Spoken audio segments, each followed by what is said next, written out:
said, I ain't touching that, like he was coming shit. I decided, maybe that government.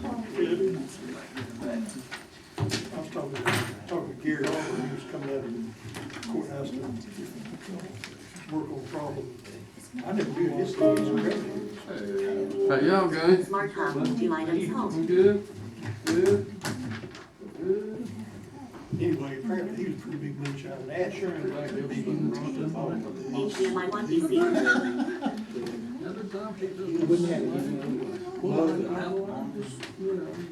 Some things that I was thinking, I just, in my position, I wouldn't sing on those. Yeah.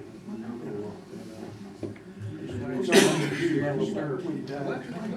John A. Fitzpatrick built all of this. He was drafted into service, whichever branch. He was in the Pennsylvania place back. Looking for a job. Somebody asked him who he was, where he's from.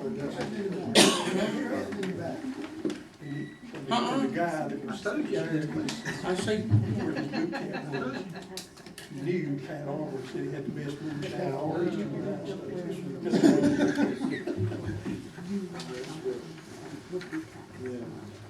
When Little League started,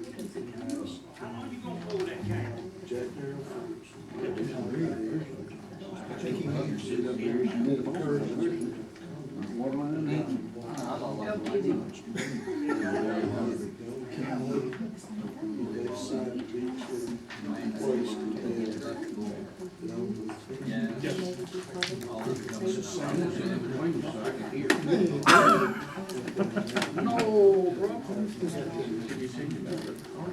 Got picking and captain there a minute ago. Got colonels and captains and presidents, everything else. That's Larry calls it the queen. He's got the queen, the captain, see? That's proper. That's getting doing you a minute ago like I done it. I couldn't throw that back in there.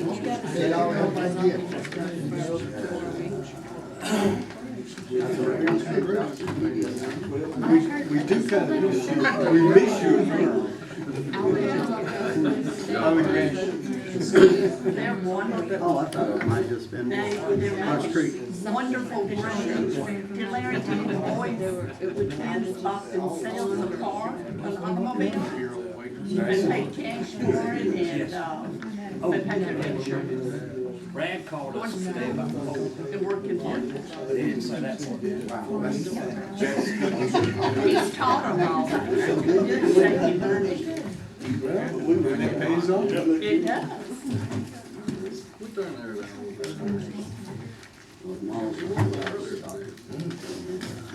Hey, sugar. I've never been called sugar. I've been called bitter and a lot of other things. I miss you. You're a good man.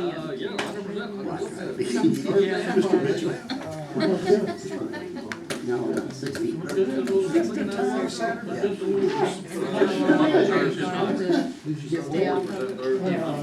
doesn't remember. I'm not very good. Last time I was. Who's your dog? Oh, you were tailgate. He did that for me. Wolford did my neck. 6 could ever bones. I would have went to the bank if I had. But I tried to get her. Yeah. And then Don't get up, don't get up. Well, he's got a plan that he'll come in. so you were on the first page. But he has 3 calls. What y'all doing? I'm here every night. One stream's out, so I came over here for the If I can't You want to do entertainment.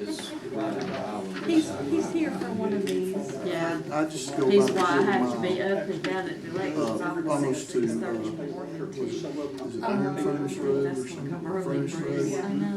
I go right Can't there. believe you haven't like called me to remind me. This is your reminder. We made it in.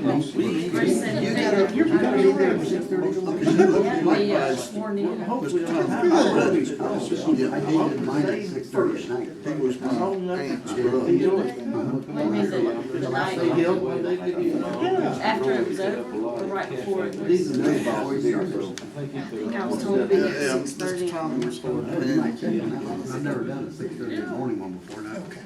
I gotta be there at 6 in the morning. How you doing? Chasing in a boat. It's old Brooklyn. But, so you got your boot on? Not sore, huh? And I had to put Band-Aids on. Not the big crew, but my dad, right? The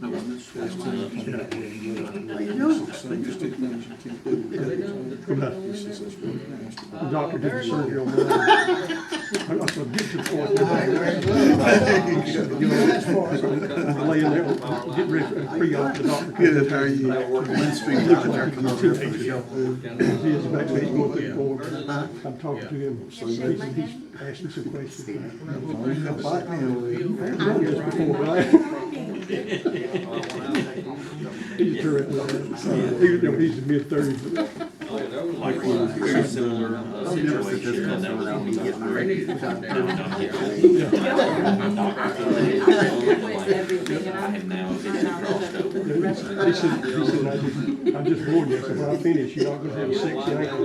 I realized that was an issue. Thanks for the heads up. So I'm glad you did. Appreciate you, sir. Appreciate you. Friends of mine was a carrier that got killed down there. Several years ago.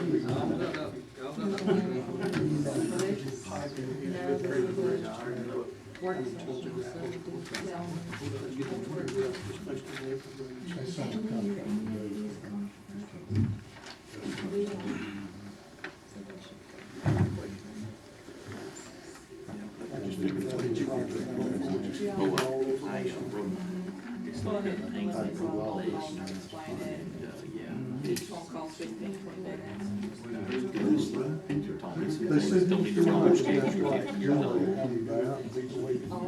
And healing back. Several seasons last little bit. Getting around is kind of a little bit challenging. It was not right leg. So yeah, it's Santa Claus brings it. Uh-oh. My wife fell out of bed. And hip reconstruction. You know.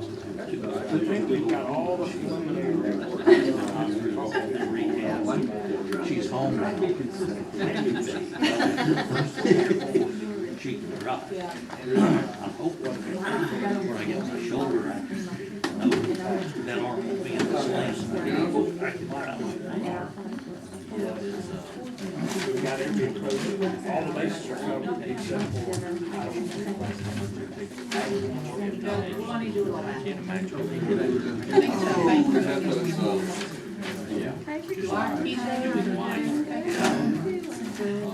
Speak to me.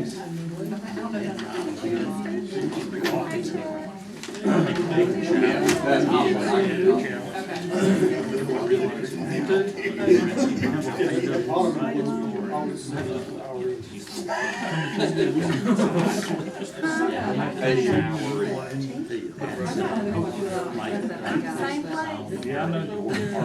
Same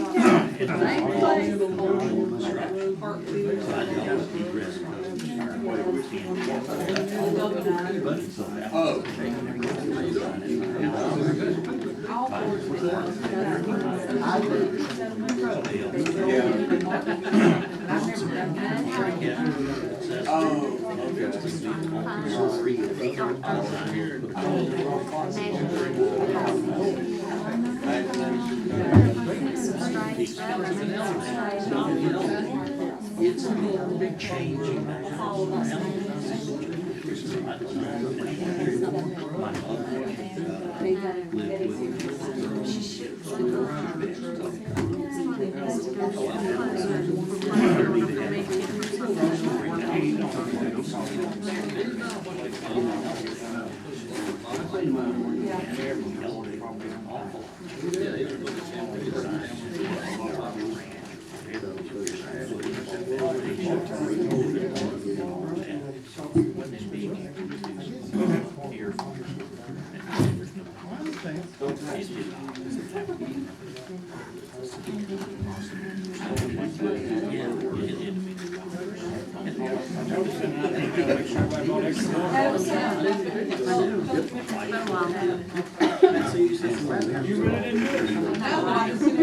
I second we can see each other before now. Had to fire a couple of electricians.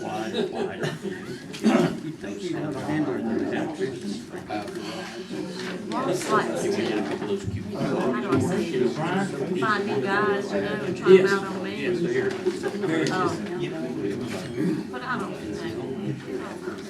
Gary, just give us an update so they got your chest tube out of it. I didn't have to, but it just got to the point where. Brad, his son, called me about polls and everything. Mother and father. Figured out that the stove still had a link to the wire. Well, it's still the center thing is moving on. That's actually the problem. It somewhat had me thinking that it was gonna be okay, but the problem was all of these hot runs all through. It just falling down. So. Well, you know, the guys were like, you know, you've already got forward to it, just, you know, we can make this work, but first guys were like, we can make this work. Boss, I have a problem with this thing, as long as it's big enough. Yeah. I don't know, I'll come back up there. And then guys, which meat was wrong, and I said, they're out, there's some more guys, and I said, we really like to just rewire the whole thing.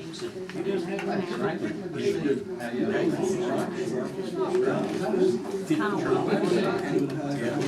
I didn't really want that in the first place, but I wanted to be kind of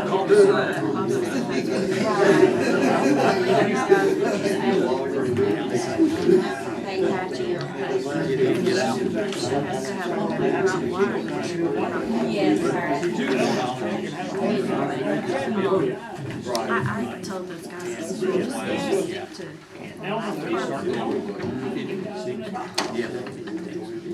and maybe a little fun. Oh, no, not even that. I'll let them put in a secret. They did a good job of that.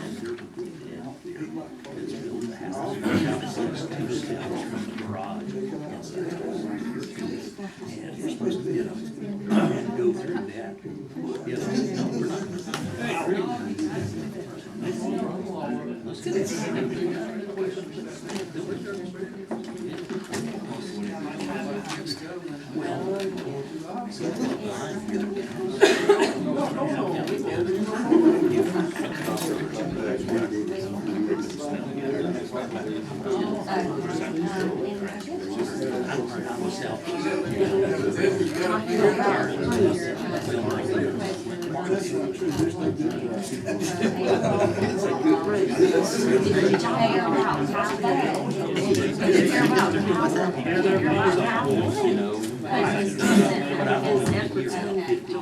I'd like to welcome everybody to the Madison County Board of Commissioners Agenda City Work Session, November 7th, 2022, 6 p.m. I'm going to start off with the chairman's report. Bear with me, it's lengthy, but we have a lot of good stuff going on in the county. Election day is tomorrow, November 8th, from 7 a.m. to 7 p.m. The 19th Annual Madison County Public Safety Toy Ride and Cornhole Tournament will be held November 12th at the Madison County Memorial Park. All proceeds will be donated to the Madison County Food Bank to support Christmas for children in the county. Madison County Beautiful Program hosts a free fall recycling event Saturday, November 12th at the Madison County Government Complex from 10 a.m. till 12 p.m. This event offers document shredding, medication take-back, shoes, clothes, recycling of books, batteries, cell phone chargers, and ink cartridges. Mark is partnering with the Madison County Food Bank for Christmas assistance for the Madison County citizens. Registration dates are November 7th and 21st from 9 a.m. until 2 p.m. at the food bank. The BOC is hiring for a finance director. You can submit applications to the Human Resources Office at the government complex.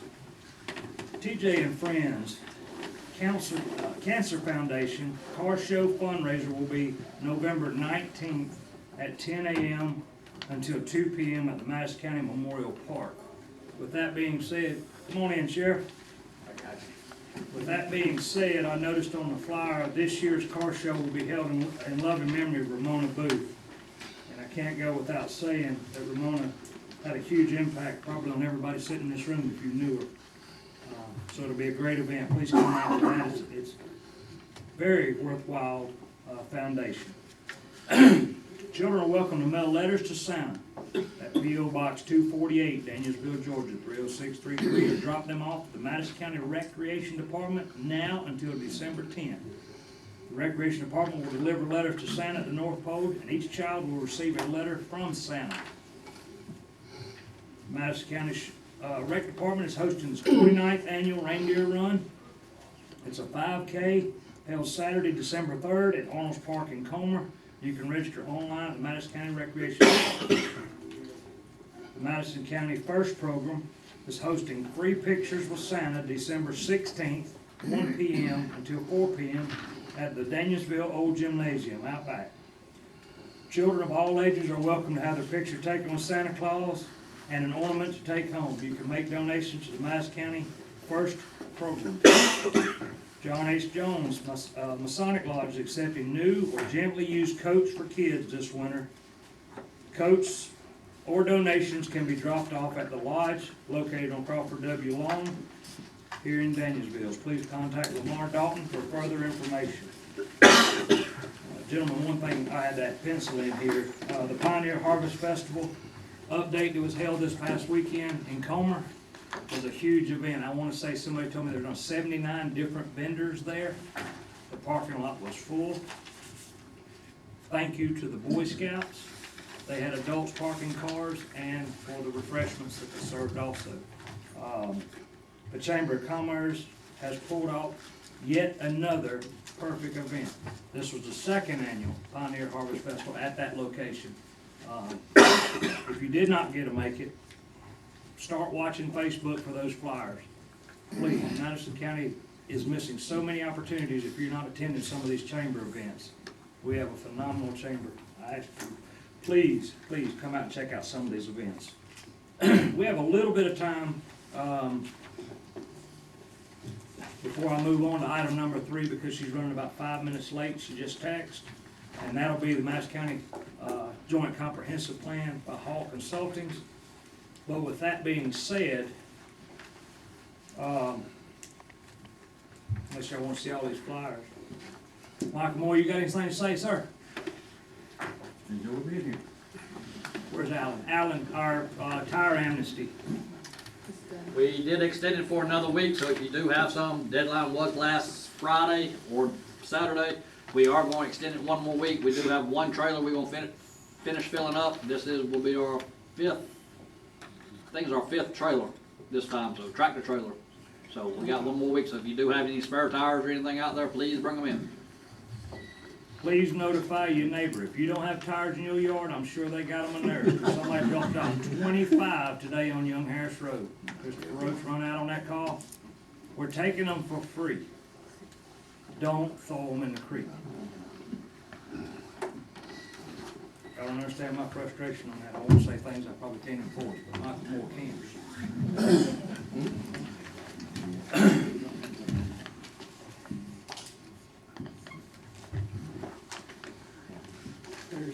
Perfect timing. Yes. Zach, will you go down 2 spots, please? You'll get first-hand information, Zach. been introduced already? Just did, I said you're on your way, so, Miss Marilyn Hall, Hall Associates. Hi. You need time to set up, or we already got you going, I think? She's got that one. So, hi, we just drove in, just got here. I am here to talk to you about the short-term work program for the comprehensive plan. We've already met with the cities, all but Carlton, and gone over their short-term work program. And so, I know you've got a busy agenda, so we're just gonna jump kind of right into it. You can go to the next slide. We're going to talk very briefly on how to use the comprehensive plan, the top priorities in the work program, character areas, and next steps. So you guys have already seen this slide. The difference is at the top, it says how to use the comprehensive plan. When this is all done, you're gonna have a document that you should reference when you're making decisions, especially regarding land use and siting of community facilities. And you already know all these things. Comp plan is more than just land use. It's everything that contributes to the quality of life to the county. It includes visions, goals, policies, needs and opportunities, recommendations, community work program, and the required documentations will all be in the appendix. You guys have seen this before too. We did a whole bunch of workshops. We had the online survey, and we are right between alternatives and an open house. And so we're going to talk about alternatives right now in your short-term work program and how to reach the vision that some of the folks behind me have put forth to you guys. Go ahead. Their top priorities for the comprehensive plan, as told to us from the community, is sound economic development, strategic infrastructure to support that economic development, strengthen protections for environmental resources, agricultural land, and just general code enforcement, affordable housing, and one that I added was intergovernmental cooperation and communication. We're going to go through each of these one at a time. And with these, you'll see that, just go ahead and start with this one, sound economic development. Every one of these priorities is going to have needs and opportunities, and these were presented, these are kind of us narrowing down everything that we heard from the community into something that's digestible. So this is what we heard from the community on sound economic development. They want to diversify the tax base to help balance the tax burden. A lot of this was a result of the surprise tax bills that they got earlier this year. And attracting the right businesses, and this would be clean industries and job creators. That's the example, just real general economic development, things that we heard from the community. You all have copies of this, but each of these priorities has a goal, policies, and strategies. So to go with economic development, the first goal is sustainable economic growth and prosperity, which says support the existing agricultural economy and unique sense of place while attracting and retaining new businesses that meet the needs of future generations. So it's more than just grow economic development. It's balancing the natural resources and the agricultural economy and way of life. Balancing those is really important. And there are 4 policies up there. The first is to take into account everything when you do make your decisions. These are housing impacts, transportation, natural resources, and the impact to the cities every time you make an economic development decision. The next policy is supporting businesses that benefit local people and by considering the job skill requirements of the jobs and to help out local people. And support tourism, including agritourism and ecotourism, and consider the employment needs and skill levels. I think I already said that, so that won't repeat itself. So there's 4 strategies. The way this works, okay, you'll see that the strategies, it says ED1, Economic Development Plan in coordination with cities, Chamber of Commerce, IDVA, and others. That's coded ED1, so that's a general strategy. And then the short-term work program, there will be several items that are labeled ED1. So that's how this is organized. And in the final plan, each one of these strategies will have a few paragraphs explaining why it's needed and some details on how to implement it. But we're still kind of high level here. So the first strategy is economic development plan in coordination, I just read that already, coordination with the cities and the Chamber of Commerce, and just a focused plan that includes the IDBA and all the players. The second is an industrial development oversight committee. And that would have local residents and stakeholders and the cities included to help guide decisions on future industries. And the third is create a water resources department within the county government. And the reason for that is to allow the industrial authority to focus on economic development and let the counties focus on water resources, and that would help make the inner workings of the community leadership, government on the authority side and the county side more transparent. I think a lot of residents are confused and upset and don't see what's going on because they don't get to see it and be part of it. So it would help give some air to the whole process. Those are the strategies, and this is the short-term work program that goes with that. ED1, coordinated comprehensive economic development strategy. Chamber of Commerce has done a good job, but if they were to work together with the IDBA and the county and the people, and it could just be a more comprehensive economic development plan. I know we've been doing this big comprehensive plan. This would be focused on economic development. What kind of industries do you guys really want? That kind of thing. And then the oversight committee, I already brought that up. The water resource department, brought that up. Oversight committee, and the third one, the last one there is creating the water resources department and the restructuring of the IDBA. Now, the purpose of this meeting tonight is to talk about these things. And when we went over the short-term work program items with the city leadership, we went through line by line and to make sure that they were reasonable and feasible and kind of things that would make sense. And we have the timing on here, the responsible party, in coordination with the cost, yes, estimates on the cost, and the funding sources. So we'll start with the first one, economic development plan. Does that seem like something that the county can take on and keep in the short-term program? Absolutely. We're not voting. This isn't a voting thing? Yeah, no. This is just going through draft, because we're gonna be writing it up.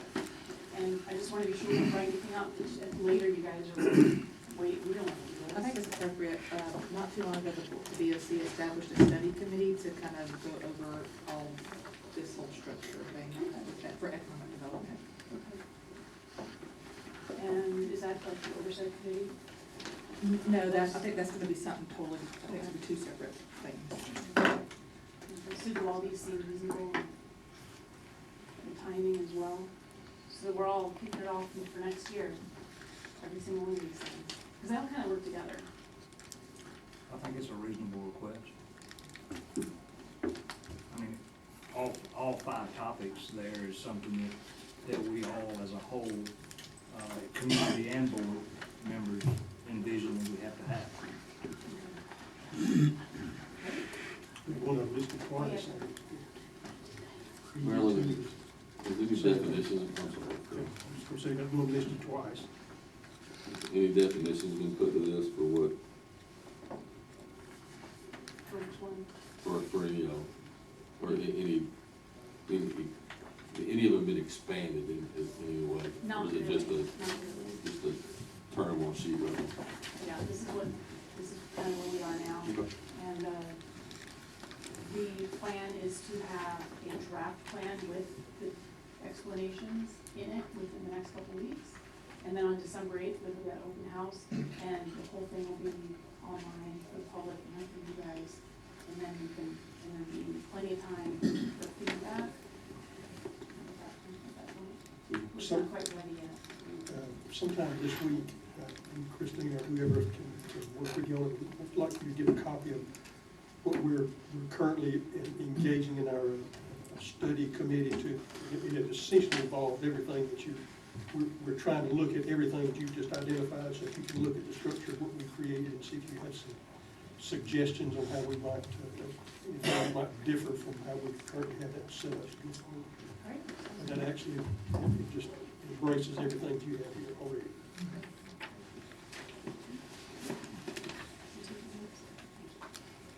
Well, I was gonna go over character areas later, and I'll be doing that.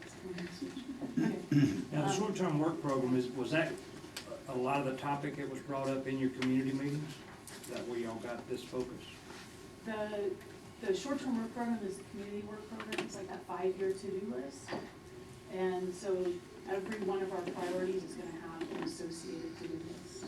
I'm talking about those 5 definitions, did they come from the community input? Not specifically.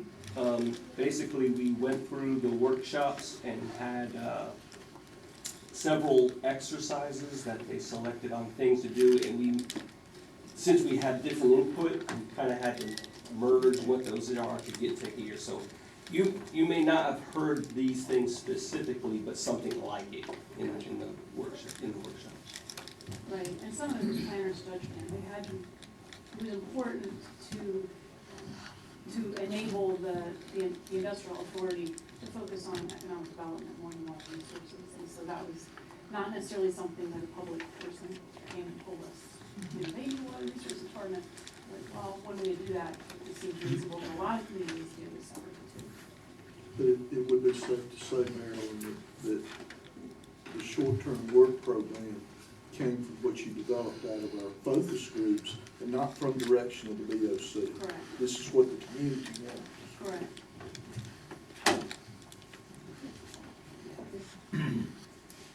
All right, move to the next priority. Strategic infrastructure to support sound economic development. This kind of ties into that first one. Go ahead. And so what we heard is the needs and opportunities. Provide water and sewer in targeted areas to focus industrial, commercial, and residential growth into specific areas. And it's kind of targeted and specific. That's up there twice because I think that's super important. It kind of has to do, it's a framework for the whole plan. Targeted, thoughtful, planned out development, not just willy-nilly all over the county. And improve internet and broadband countywide and public services as infrastructure. That is one that the planning team came up with, and that is things like park and recreation. You might not think of them as infrastructure, but they are, and they're essential economic development. All right, so the goal, based on what we heard, is responsible public investment in the future is utilize existing infrastructure efficiently in a planned and coordinated manner, and develop capital improvement plans to support existing residents and businesses and direct community development. Kind of laying the groundwork for being ready for change, so change doesn't just happen in the county. There's some seats up here in the middle. Change doesn't just happen in the ready for it. The first policy is utilize capital improvement plan. This comprehensive plan and other efforts prepared in cooperation with the cities. That was a big one that came up a lot, even from folks that didn't live in the cities. It came up a lot. When making decisions about infrastructure projects, have a plan, be transparent. The county's dynamic planning functions will continue to be synchronized within the operating budget. That's just something I have to throw into everything. You still have to work within the budget. And land use plans will by design remain dynamic with periodic reviews. That's just a state requirement. You guys are going to update this thing in 5 years. At least the land use component. You don't have to go through this whole big plan. Take a second look at it in 5 years. And then small area plans will not be modified without consideration of contiguous plans. That's kind of a city-county issue, but it's also, when we get down to the character areas, it's going to be relevant to some of the industrial areas and commercial areas that are in your character areas. And then creation of recreational facilities and set aside of green space are important. It doesn't sound like it should be a policy, but it is a policy. It's like front and foremost for a quality product. In your discussion on infrastructure, did y'all get into the concept of uniting city and county, particularly on subjects like water and sewer? Or did y'all broach that? Is that concept included in here? It is, you'll hear me say in cooperation with the cities a lot, and one of the last item in policy in the goals is intergovernmental cooperation. And what it does, it's just, there's only 2 items there, and one of them is work with the cities on just about everything. So yes, there's a lot of cooperation, and if you have an oversight committee, make sure all the cities are included on it. Same with the IDBA restructuring thing, make sure the cities are included.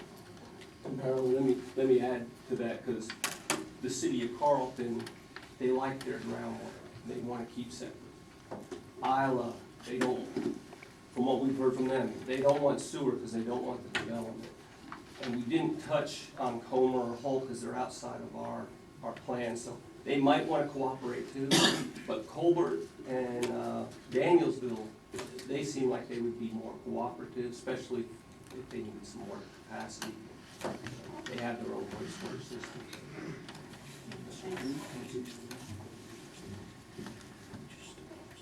So there are 7 strategies, there are a lot of them on this. The first is a utility infrastructure master plan, and that would be guiding where water and sewer go, and how to pay for it, what technology to use, how big the pipes are gonna be, all of that would be in a plan that you can look at. Fire protection improvements is the second one. Solid waste readiness. The regional solid waste master plan says that they will be siting a new landfill somewhere in the region. And in the next 10 years, they might be looking for a site. And if you look at their criterion for siting a landfill, turns out that Madison County looks pretty good. So you might want to revisit the guidelines in that document. Because one of the things they say in that document, they're going to use the criterion that are in the document unless the county has something that's local, that's different and strong. So you might want to take a second look at that. That's the PI 3. 4 is transportation planning. That's just a broad stroke for transportation items that are in the short-term work program. Impact fees are something to consider. Impact fees are a way for new development to pay their fair share of infrastructure that they don't typically pay for. And a park system master plan. The current park system master plan, I believe, was done in 2002, and a lot has changed since 2002. So that's what needs to be updated. And then expand the EMS facilities, services. So those are the broad strategies. And the short-term work program here has a lot of stuff on it. You just can go item by item. Unfortunately, it's not very well organized. It doesn't really fit in the context of this list.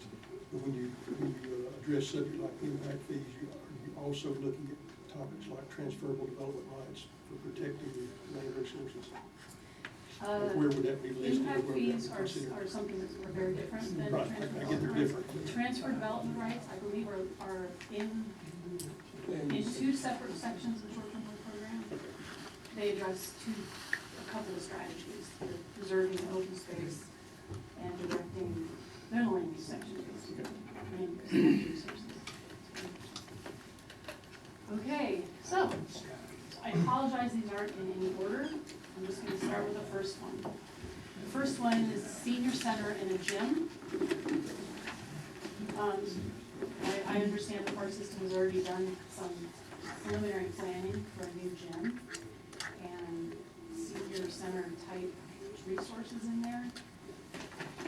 That's a need that the community has expressed that they need, but you'll also see on here that the park system master plan had to fall into that. So there are several of these that are up here, just to make sure that the community knows that we heard them.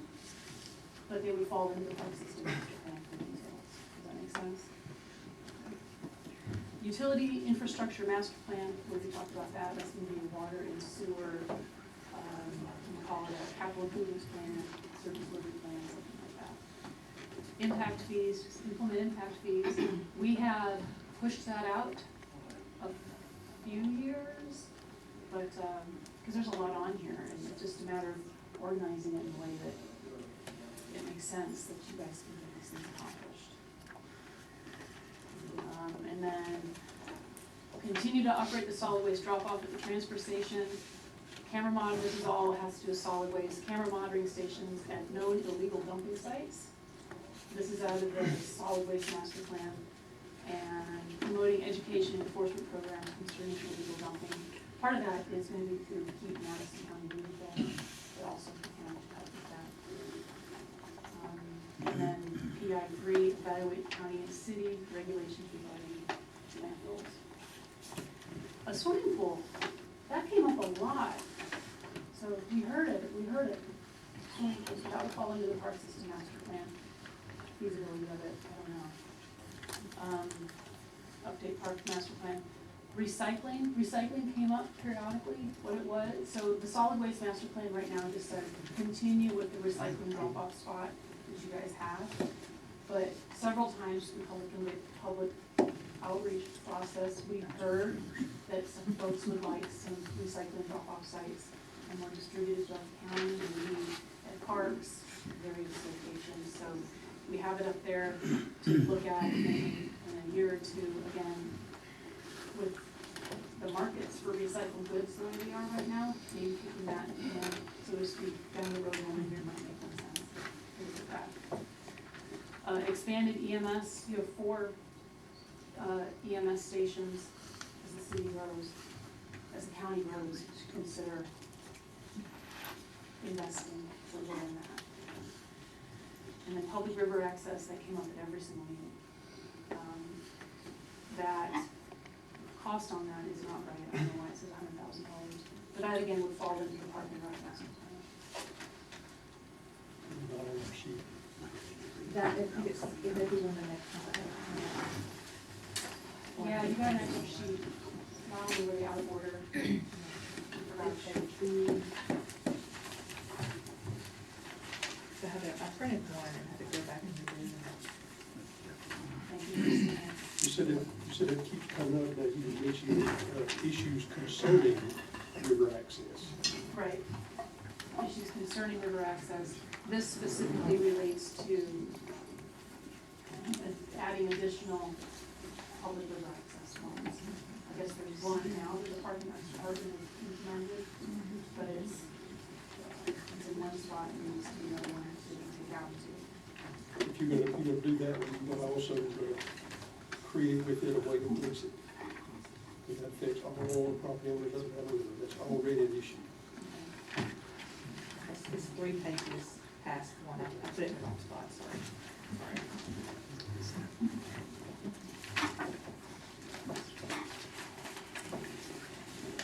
We did hear from property owners along the river. I'm not saying it shouldn't be a part of it, I'm saying that you to have that, you gotta have big parts. Yes.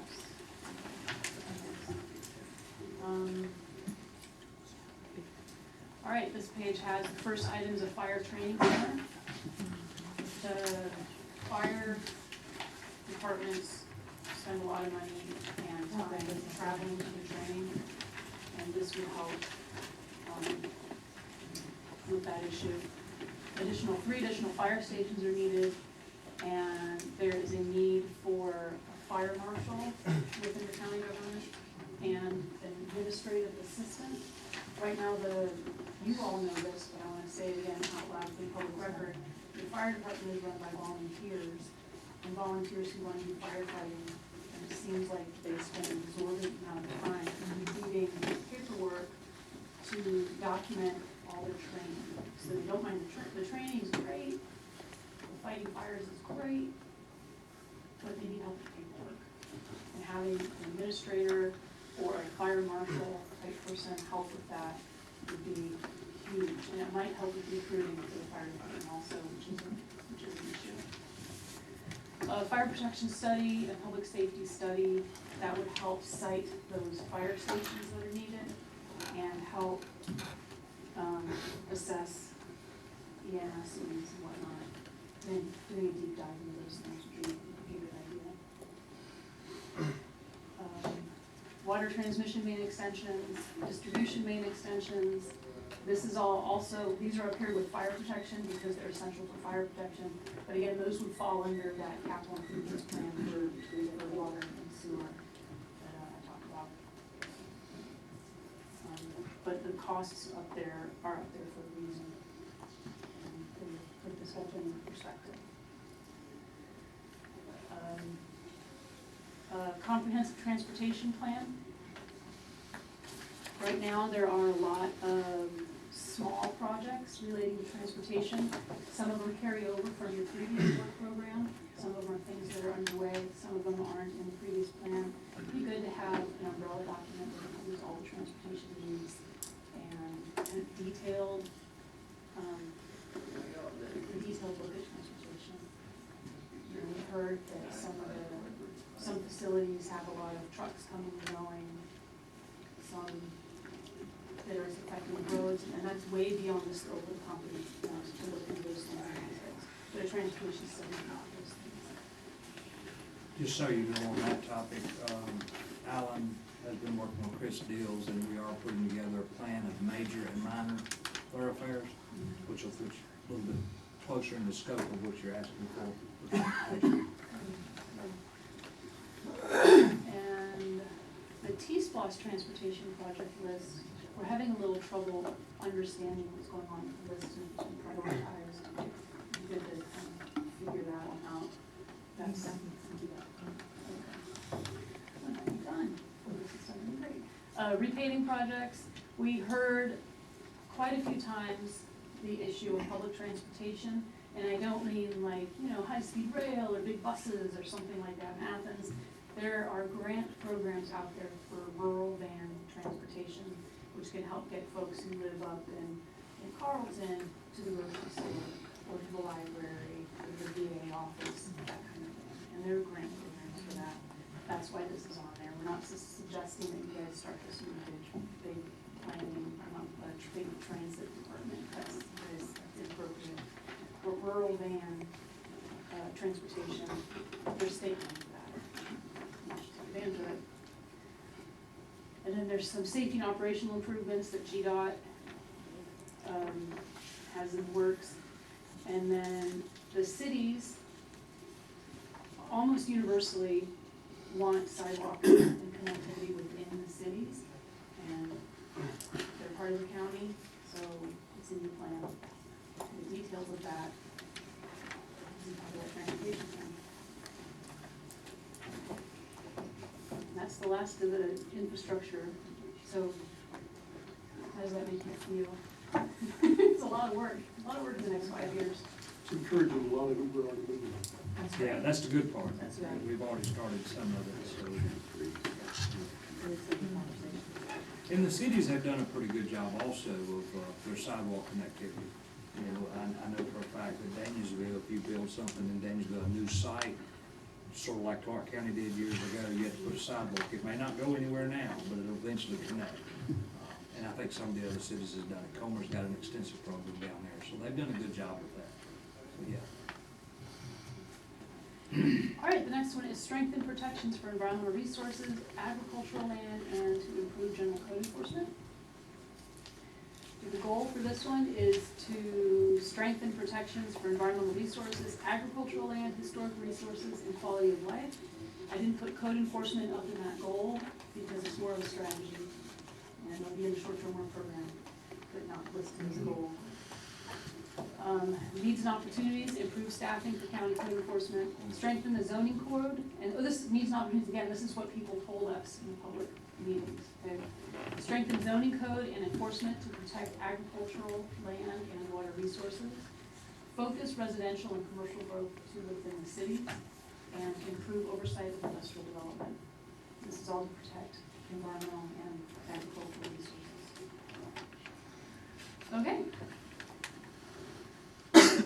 Policies, are kind of stuff we've been talking about already. Encourage new development and infrastructure investments in suitable locations to protect these resources.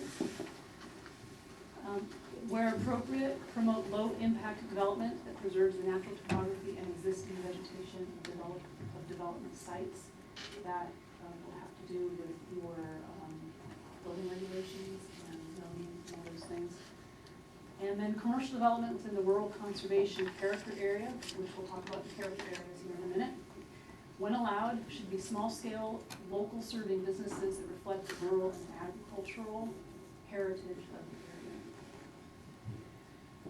And then finally, again, I think I've said this before, recognize the importance of creating recreational facilities and protecting green space. There's only 3 strategies here. The first is restore the courthouse, because we kept hearing that, whether or not that's feasible. I don't know, tell me when we have it up on the short-term work program. The riparian buffers, take another look at those. And then NC3, which is again the heart of this plan, is focused development. Next one. Short-term work programs, restore the courthouse. We pushed it out to 2026 because we've got so much going on already. Riparian buffers, that is taking a look at your existing, I know you guys have already done this, you can do it again and make sure they're big enough and strong enough, especially in that rural conservation zone and along the Broad River in the area that qualifies for the wild and scenic river designation. And focused development, that's less of an actual work program item and more of a policy, a way of life. Really take it seriously to focus development where infrastructure is and where the cities are, and in the nodes that they're identified in the plan. And then here's the transfer development rights. That's setting up, for those of you who don't know what those are, you look at the whole county, take a step back. Every property has a set of rights. There's development rights, there's mineral rights, there's air rights, and all those things. Well, development rights are on there too. And if you want to preserve property, preserve agricultural land permanently, you can encourage the landowner to actually sell the rights to develop to what's called a receiving area, and that would make it possible for folks in the receiving area to actually build more than what would otherwise be possible. And that sounds kind of complicated, but it's not. And there are communities that do it. It's just, you have to get it set up and start administrating it. Nobody's required or forced to do anything. Just, it's an opportunity for landowners to continue to use their property in agriculture, and they sell development rights to someone who wants to develop. It's kind of a win-win for both scenarios, both folks. And then finally, inventory the parcels where non-farm residential development can occur. And I know what you've got and how to start. And this is probably would be a precursor to setting up transfer development rights. You know what lands are at risk when you develop. How to develop it, basically. So that's the program for that one. Oh, any questions or comments? That last one right there is already underway also, the inventory parcels. Mm-hmm. We have several that we're having a correction, so we'll have a better idea by the end of the year. Okay, good. Affordable housing is the next one. Affordable housing, the needs and opportunities shared with us by the community are affordable housing is needed and should be located within the cities, and encourage townhomes and duplexes to increase density in the cities. Another thing that the cities, a couple of the cities specifically called out that I should have put up here is mixed-use development. And that's development that you see in old traditional downtowns with commercial on the bottom and residential on the top. So there are a couple of towns and a couple of cities in Madison County that are very interested in making those kind of developments happen. Okay. All right, I'm putting this up here as kind of a step back and think about what's going on in Madison County, and it's really hard to define what affordable housing is. So we'll just look at some facts here. just wanna go down to the home value here in Madison is actually significantly lower than in Georgia, which means it's probably less expensive. Rents are also a lot less than in Georgia in general. So it's hard to say if there's actually an affordability problem in Madison County compared to the rest of the state, compared to the question. This is a national issue, and I wish I had all the solutions to providing adequate housing for, everybody. But, I don't. I'll go to the next slide.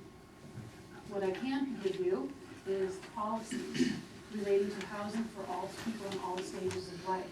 Because what I did here, in addition to the affordability, is there's not much in the way of senior housing. There's not the variety of housing necessary to actually make it possible for everyone to live here that wants to. And so the policies are to promote a variety of housing types in order to encourage multi-age and multi-income communities, and emphasize the importance of accessibility features in housing stock to expand opportunities for elderly folks with disabilities, and encourage opportunities for low to moderate income families to move into affordable owner-occupied housing. There'll be some kind of general short-term program items that can help with this. Encourage small lot and attached housing in appropriate areas. We talked about that. The cities are already willing to put that on. And, workforce housing, ensure affordable housing opportunities for folks that live here. What's that last one? There's only two strategies. The first is expand housing options in focused areas. I keep saying that over and over again. The final plan will have some ideas on grants that you could go for, partnerships you can create to help make those things happen. But in the end, housing is kind of a private market endeavor. But the more you can do to make it possible, the more likely it will happen. And finally, support housing-focused nonprofits in the county. There are some nonprofits that want to help. And supporting them, great. And that's really go to the next slide. That's what the short-term work program is. Expanding housing options. Again, we'll provide some ideas on grants and things that might be available. Take advantage of that. And then the nonprofits. That's all on housing. I wish there was more. There are planning professors and professionals all over the world trying to solve that one. I wish I had any answers. Okay, intergovernmental cooperation and communication. The goal, work together, cooperate with all other levels of government in the pursuit of shared goals, policies, and objectives. I don't have the needs and opportunities list here because this is more implementation. If you don't include all these other folks, it might make it hard to get it going, because like working with committees isn't always the easiest thing. But in the end, the product will be better, and the community will be better for it. So policies, they're high priorities. This should be a high priority for the county in all their activities. And encourage regional cooperation also, not just with the cities, but with the regional commission and neighboring counties and whatnot. And share information with all government entities. Not saying you're not doing that already, but make it a policy. And ensure the goals and implementation programs are consistent with the adopted coordination mechanism, consistent with applicable regional and state programs. It will be. You don't need to worry about that. Okay? That's my job. And strategies, there's two strategies. Implement mechanisms for transparency and cooperation. And that's why every single one of those other strategies includes the cities and some sort of public involvement. Transparency, distinct transparency. And then IG2 is intergovernmental agreements. Several of the cities let us know that the intergovernmental agreements need to be looked at and updated. So I think that's all it is on the work program. Yeah, good. Another to-do list on y'all's end. I talked with Todd and Christina about cities versus communities and challenges we are currently trying to address. And we need to be educated on pros and cons versus being a city or being a community. that you put that on your list.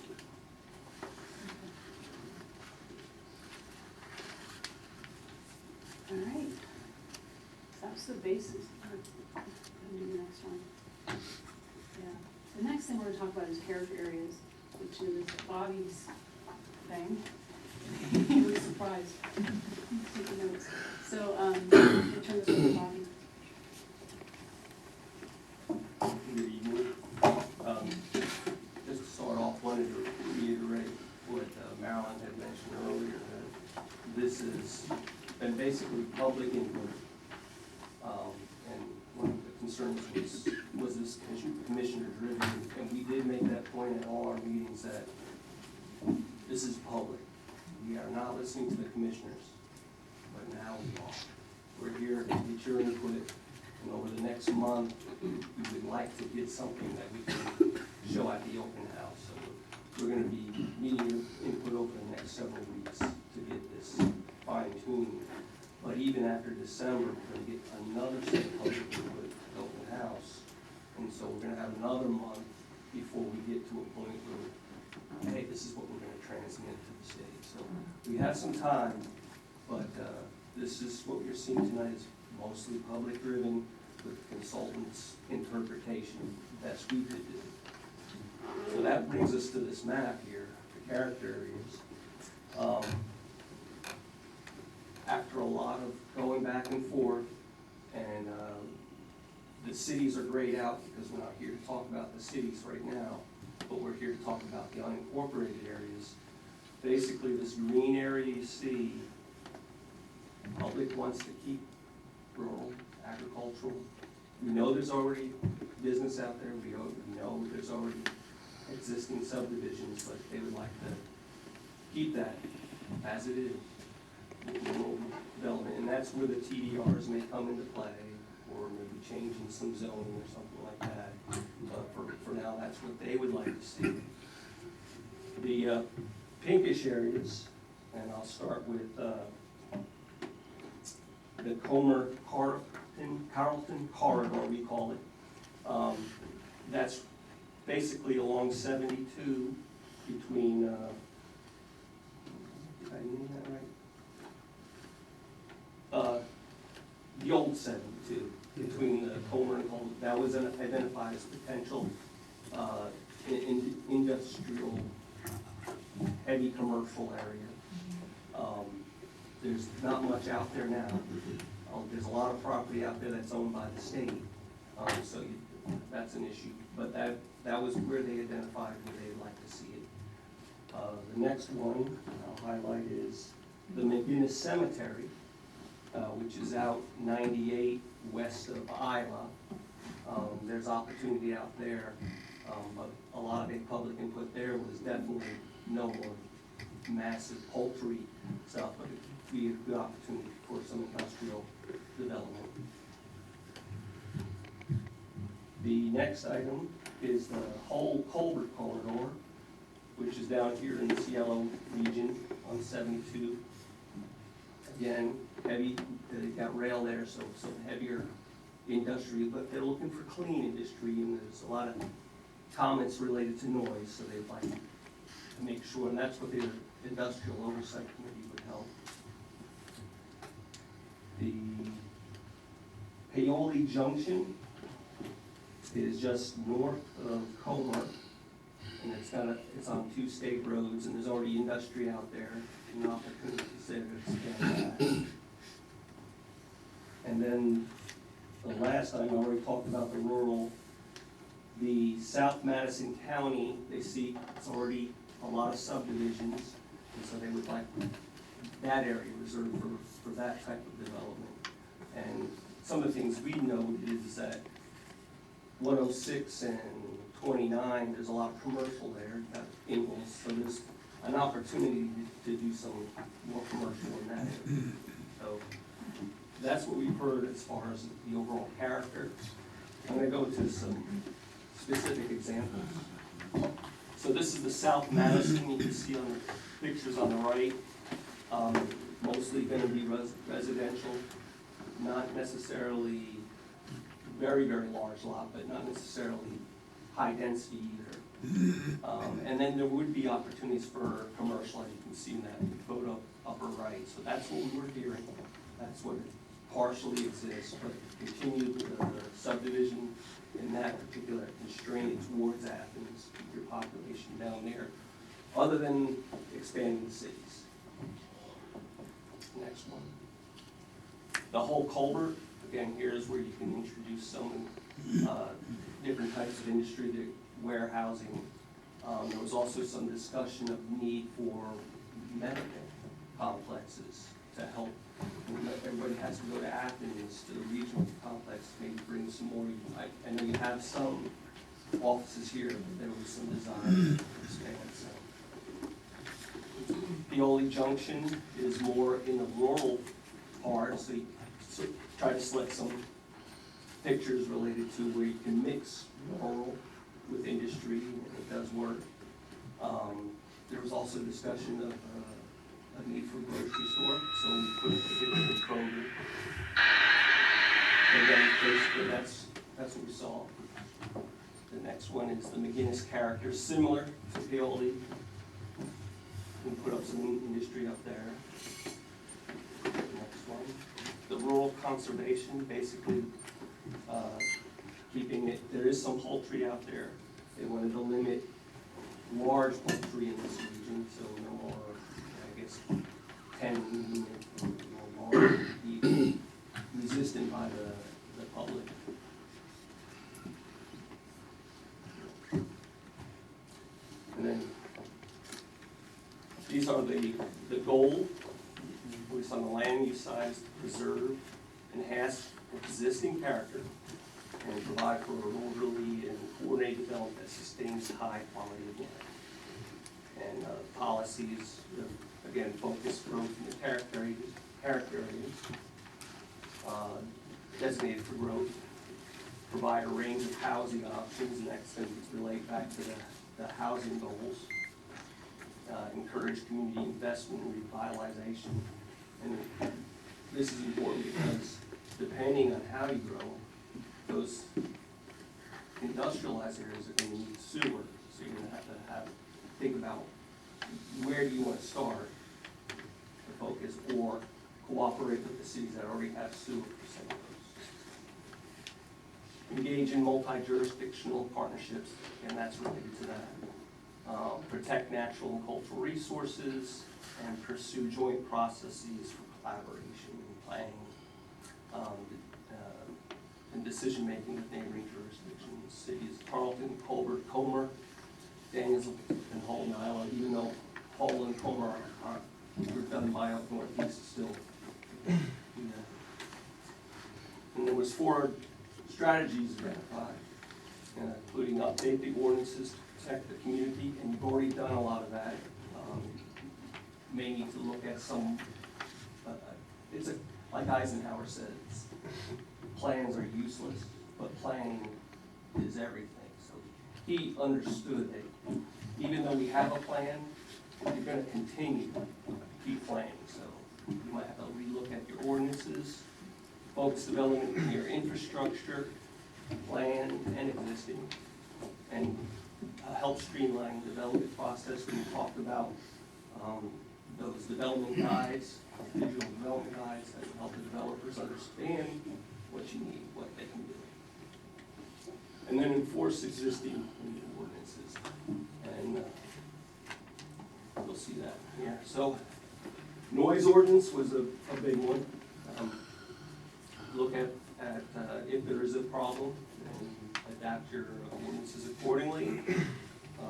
Digital development master checklist, which is talking about having something that helps developers go through the process.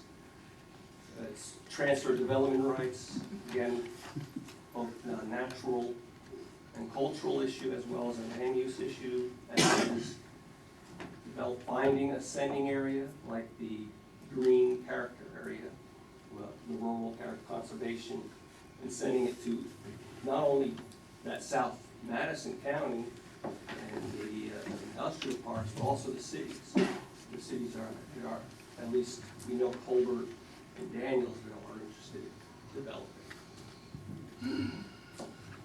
We already talked about inventorying the parcels, creating new code enforcement positions, which is one of the recommendations, and updating zoning.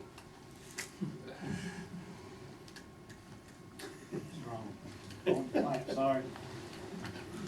So, Mel, I didn't know if you want to have the closing comment, or if Oh, you you just can go close ahead. out, Bobby. So, that's basically what we have today. It's all public, been public input. It's your turn now. You've already given us some input.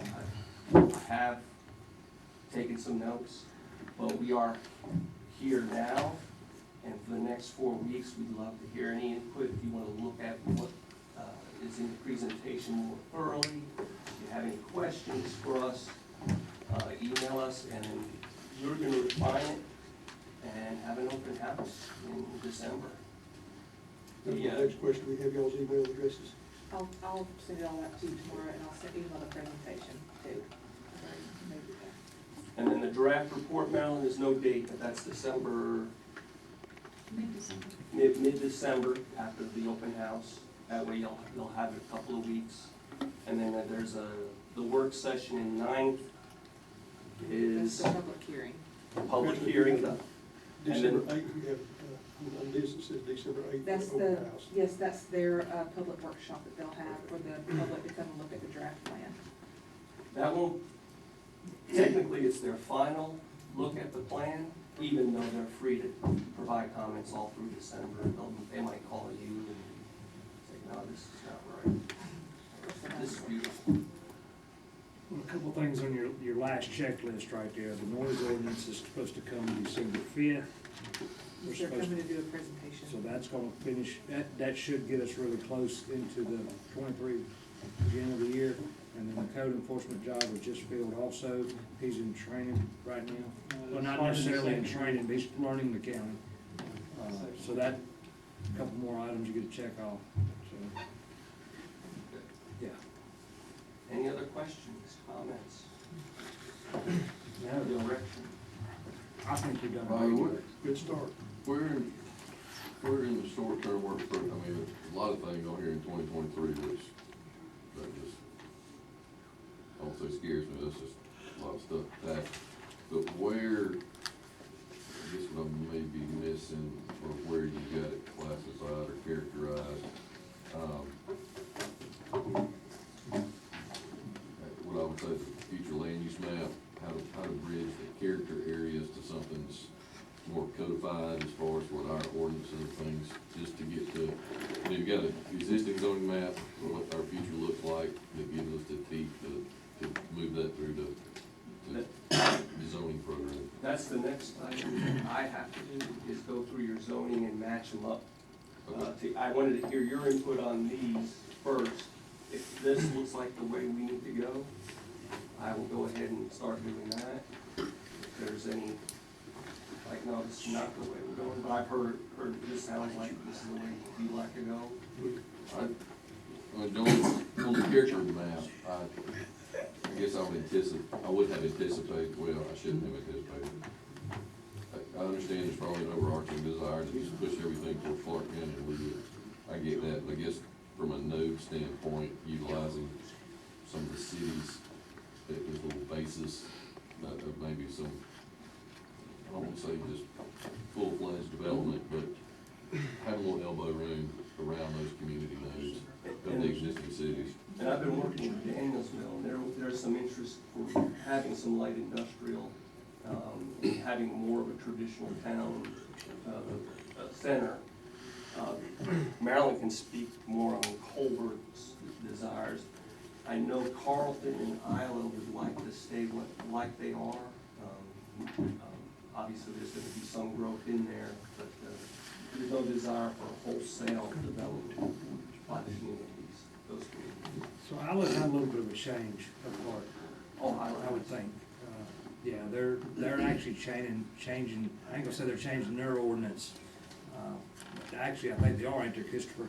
They're looking at potential tiny homes. They're looking at a lot of. They've already started. Yeah, they've already started, and they're probably gonna be coming to us in the next little bit, asking for asking us to an annexation from some county property into theirs, it's adjoining, so it'll meet that. One of the gonna be a hurdle that we'll have to address quickly, is if you do start looking at your multifamilies, we're probably gonna need to look at an R1 as far as our lot size changing, to be able to accommodate those split level multifamily, because right now, I don't know that, is it R2? I don't know that our minimum square footage that we're requiring per residence is gonna be affordable for that plan to go forward. That, we'll have to take that designated area and say, okay, in that area, we're gonna allow this. It's like Dr. Dorkin was talking about the other day, you're gonna have to get somewhere that you're gonna have to allow 3/4 of an acre if sewer's available or if water's available, not necessarily stick to our 2 acres or acre and a half right now. So, but that'll be a hurdle that will have to come before us, before you can fill in that piece of your puzzle. Were they interested in getting sewer? That was the one comment that we got from Lila, was that they didn't want any sewer. No, not Iowa. I'm talking about the county in general. If we're gonna look at those areas to become a high-density area, we're going to look at our acreage. Carlton already has a half acre because they have their own water. Okay, I'm aware of the Carlton, I thought you meant Iowa was. No, nothing to do with Iowa. I Yeah, think Iowa's got 12 houses going in it though, so again, they're expanding. Yeah, the Carlton has, like the 10 homes, and they looked at their water, and that they're gonna have to get maybe another well just to have some backup supply. They do wanna keep it, strictly well water, they don't wanna, in that. I think it might be advantageous for Carlton to at least have an emergency connect with the county system. Just like Daniels. You're 100% correct. Come a fire, you don't want that well water no more. Yeah. You want the flow that we have coming through town, so. But I have another meeting with Carlton at the end of November. The first meeting we had didn't go well. There was a death and a lot of people didn't come, so the mayor asked to have another meeting up there. We're gonna do that. It's cutting it close, but we'll get something out for it. Thank you again. Thank you for your time. Thank you for the update. Feel free to reach out to anybody. We're gonna take this, we'll try to answer some of those. A lot of those in there I can try to help you on that we've already got in progress. Thank you. Thank you. All right, before we move on to public hearing and zoning actions, I want to make a quick announcement. Commissioner Kirk suffered a heart attack Friday. He had bypass surgery, triple bypass surgery today, and is doing well. Our thoughts and prayers go out to him. And Commissioner May this morning ended up in the ER and messed his back up. So he's at home on medication, but he's okay. But he didn't feel like he was going to be able to make tonight's meeting based off the prescription. So just so everybody keep Commissioner Kirk, Brian Kirk, in your thoughts and prayers. All right, moving forward. Mr. Canola, Scott. Good evening. Some of y'all want to have a seat. There's some up here towards the front. If you're tired of standing, you're welcome.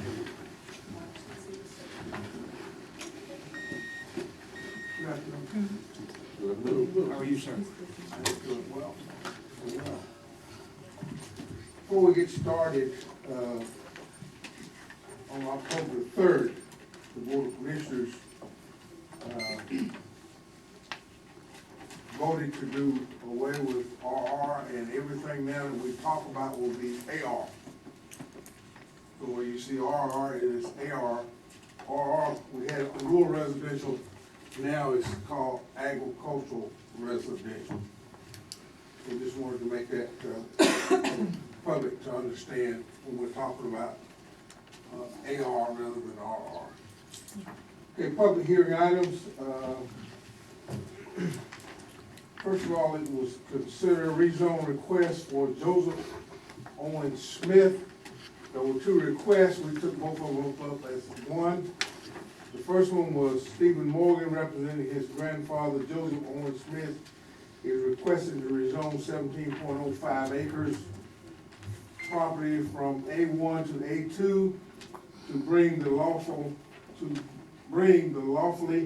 non-conforming A1 property into compliance with the current zoning regulations. The second one is requesting to rezone 2 acres, portion of his 17.05 acre property from A1 to AR, to allow 2 acres to be cut off and gifted to his grandson, Stephen Morgan, for a home site. The property is located 600 Freeman Brown Road in Hull. The planning and zoning voted to approve these rezone requests with a vote of 7-0. Thank you, sir. Mr. Morgan, are you here? Do you feel comfortable with everything he presented? If not, you can come up or come on up if you'd like. Yeah. This is a work session. It's a work session. Speak freely. Any questions? We're good if you're good with what he presented.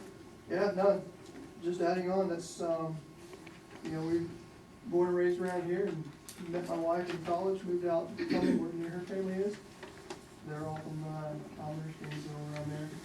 And we're just looking to come back and move the farm and start a family near family. Thank you, sir.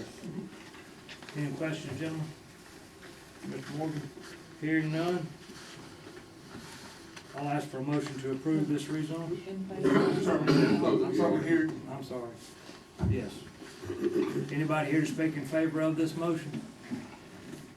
Anybody here in opposition of this request? Hearing none, we'll close the floor, bring it back before the board.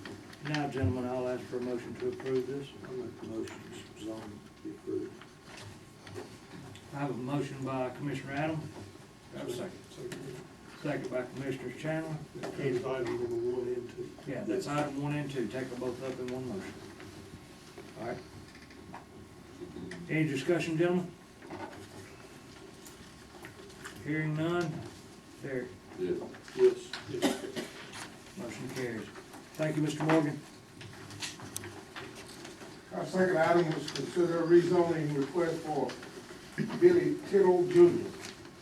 Chuck Roberts, representing his father-in-law, Billy Tittle Jr., is requesting to rezone his 6.12 acre property from A2 to AR to bring the lawfully non-conforming A2 property in compliance with the current zoning regulations and allow 2 acres to be cut off and gifted to his daughter and son-in-law for a home site.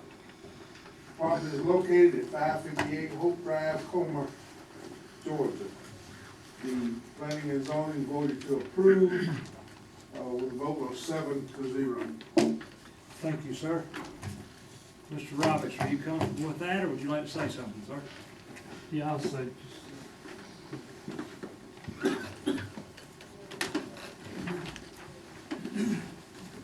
At the limbo,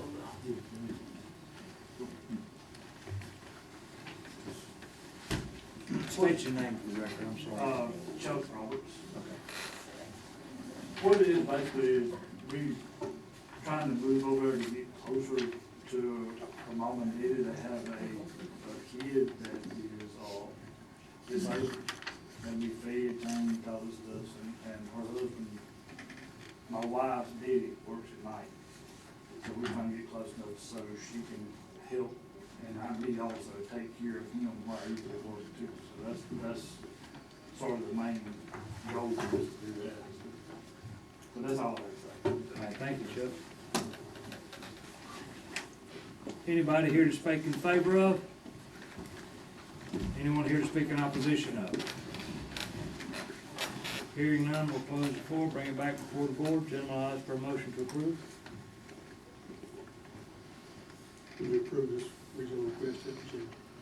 I have a motion by Commissioner Chandler. Do I have a second, gentlemen? Second by Commissioner Doster. Any discussion? Hearing none. Dennis? Yes. Yeah.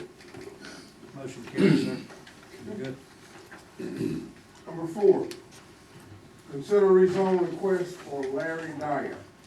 Larry Dyer is requested to rezone his 5.82 acre property from A1 to to AR to bring the lawfully non-conforming A1 property into compliance with current zoning regulations and allow 2 acres with existing home to be cut out of for a family member if ever needed.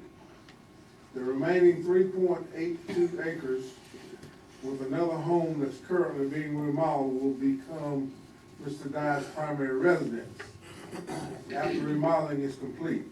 The property is located at 4169 Highway 98 West in Danielsville. There was the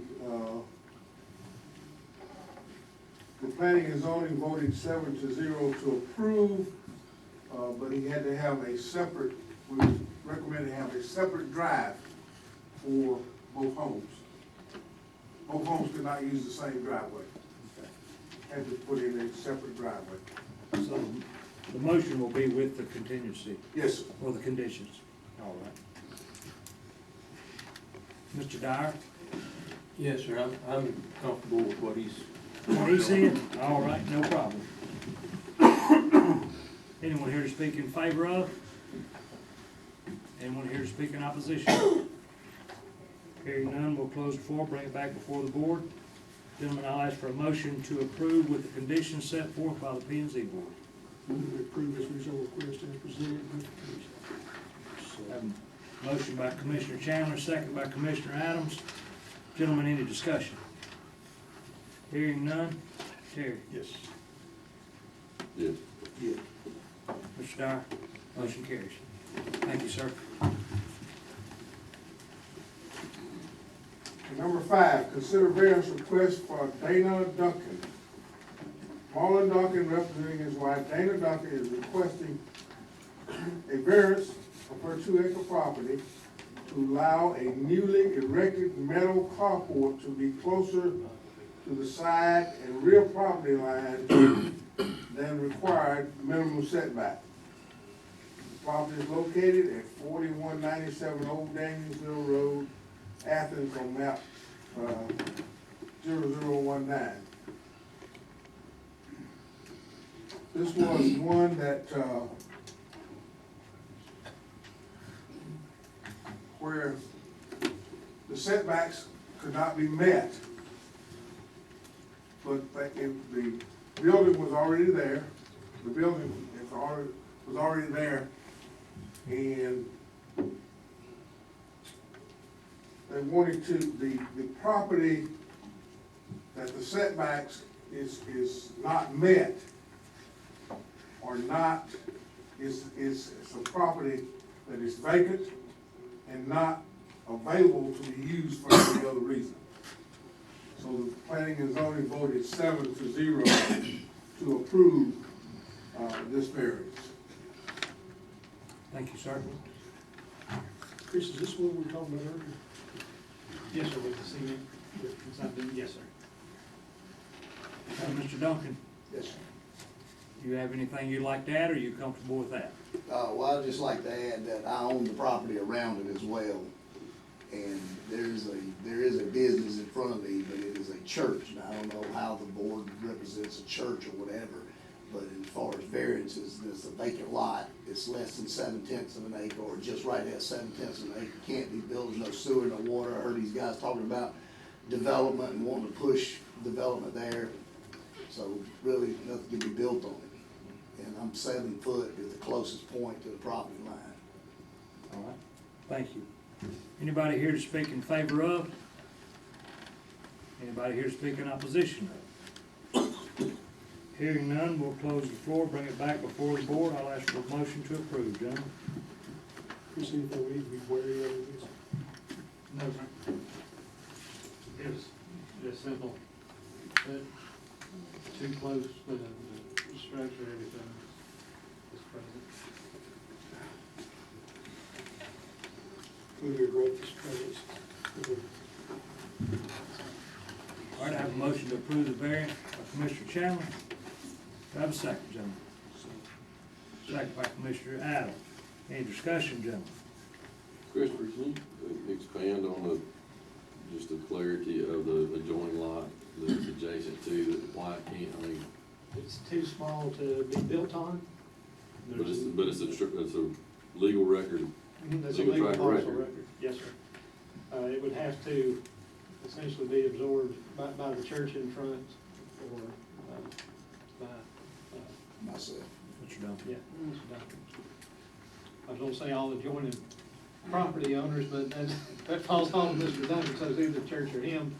And then if at some point in time that parcel record did go to Mr. Duncan, there wouldn't be any setback. Where is this? Who owns the parcel one? It's not the church or? No, sir. So builder in hands. John says. Who speak? Mr. Safety. At one time, the ordinance used to require, in the case of a variance like this, the offended property owner need to sign some sort of letter released. We still not sure that we do. I think in this case, that's the reason why we send out our letters to all adjoining property owners. So they did get a letter if they wanted to come and speak, and to my knowledge, we haven't had any contact with them. They haven't had anything to say for or against. Any other discussion, gentlemen? Hearing none. Next on you, sir. Yes. Yeah. Yes. Motion carries, sir.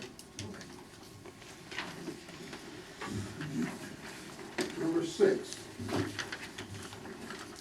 Consider a rezone request for Prince Briggs, I'm sorry.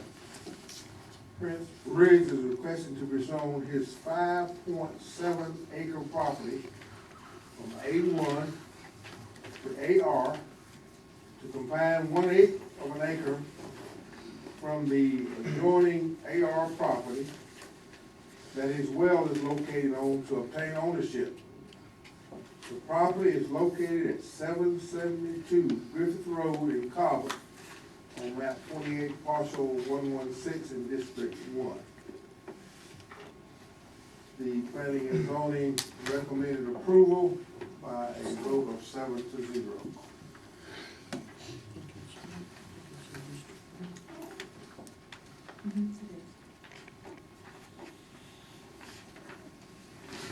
Mike, you're aware of the Constantino law that's come with this? Yeah, well, I've seen it as part of the package, I've had no contact.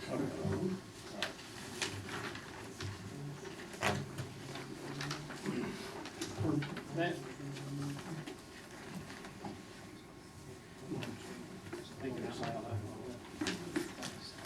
Is there anyone here to speak in favor of? Anyone here to speak in opposition of? Is Mr. Briggs here? Yes, sir. Where you at? In the corner. Are you comfortable with what he said, or you'd like to add something? I'm comfortable with it, except it will be just a little bit smaller, because I did adapt to keeping the front leg of his other property where it's at, and just angled it off a little bit, but it's all drawn up, so it's, you know, it's gonna be smaller, not as big, but yes. We're still good. We're actually better than we were before. Yes, and it's just, it's the setbacks, it's 100, he can't change the setback at the, I'm sorry, what is it, back, it's a certain distance back. From the right of way, instead of starting it at the center point of the road, it has to start in this instance, so he doesn't take the road frontage with the road, it has to start at the right of way and come back. So he's got to Which greatly maintain the limits same, yeah, got to maintain the same width of the setback line. I got you. Now, we got the same, one of the things that went through, I went ahead and moved from property line to my peg that was original with the pin, and there, and angled it back to the tree, as you've seen before, and then went straight across of it. So there is no frontage change or nothing like that, and we also have the same, it'll have the setback from the center of the road and all the things, of course. Okay, yeah, it's just, you can't change, it's not only the road frontage that can't change, you've got to go back to the setback line and maintain that width too. But I think that still leaves you room to get that well and do what you want to do. Yeah, I already got that, when I drawed it up last time, then we started, you know, the well and everything is in there, and All right. and I got drawings going out so actually I'm ready to submit a drawing to y'all, to the county for this property, showing that that's what this is right here. Trust me, I got more money than you can imagine. So it shows the new drawing and all the things for his property, and had it measured off, the trees, the right, all the other places, and offered another one as well, but, you know, he's a new time owner, so he's my neighbor, he's the only neighbor I got outside chicken. Yeah. And some buffalo, so. And I'm bringing this up, it doesn't really, these are just things that will come up when he comes in with the plat reports, and just sort of for the benefit of y'all knowing, that Mr. Briggs has discussed this, because for me, and I think he knows what he's doing when he brings the new plat in. Yeah, the plat will be submitted into it, and, actually, I have Bill, which just does, a lot of work in this county, he's redoing all that stuff, so. He's done very well, so we're doing both of them, we'll submit the plats to be approved, my property has never been surveyed, I think it's since 1953. So, the change and links and all this stuff from the trees and nails, and it's been fun. I've learned a lot. It's old house and old property and original homestead. So, All right. hoping y'all approve it, and I think we've done, you know, everybody in my little section's happy. All right, sir. Anyone else here to speak in favor of? Anyone here to speak in opposition of? Hearing none, we'll close the floor, bring it back before the board. Then I'll ask for a motion to approve. I have a motion by Commissioner Adams. Do we have a second? Second by Commissioner Chandler. Chris, that's not a new property line on Creek, no, that's the code line, right? It's an existing property line. That's- The upper side, if you're looking at, the upper side's an existing property line, so we come in lower to make the triangle, if you will. The only question that I have from the original, or the study, which is appropriate point. It's fine. Throw in there, what is the new acreage gonna be? Is that gonna pop in over 6 acres? That was a question I had, because I did receive a couple of questions from adjoining property owners with the, A1 to RR, and then the, 2 acre minimum here. Is this a ploy to get more acreage than necessary to have unnecessary division of property in basically a rural area?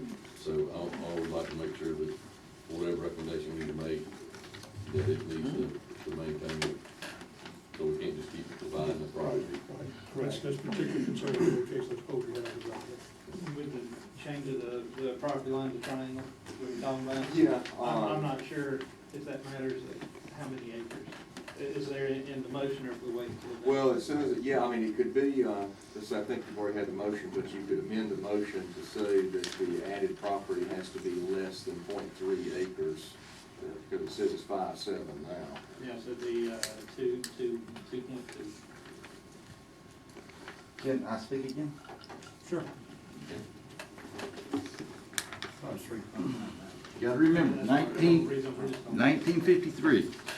Okay, I'm working off a written thing, so. Because I do things right, I try to make sure. The property, the triangle, I'm trying to put my well on, which is a monument. It's already existing with this house since a long, long time, which should have never been moved off, because it is what supplies the house. It is .046 is that triangle. And that little section right there, which is only, it's not to build more, but when I survey my property, it's actually gonna probably be a little bit bigger than what the 5.7 is, because it's never been really measured, right? So that part might change, but this section won't change, because this is already written in stone exactly what that triangle is. And this is the neighbor's, because this is my, it's .046, that's what it is. That little triangle, and that's to get my well, which is a big well, in the house, sitting on my property, and into the tree. And if you see it, it's a 48-inch oak tree, and that's where the point is right there, because I got 3 of them through there.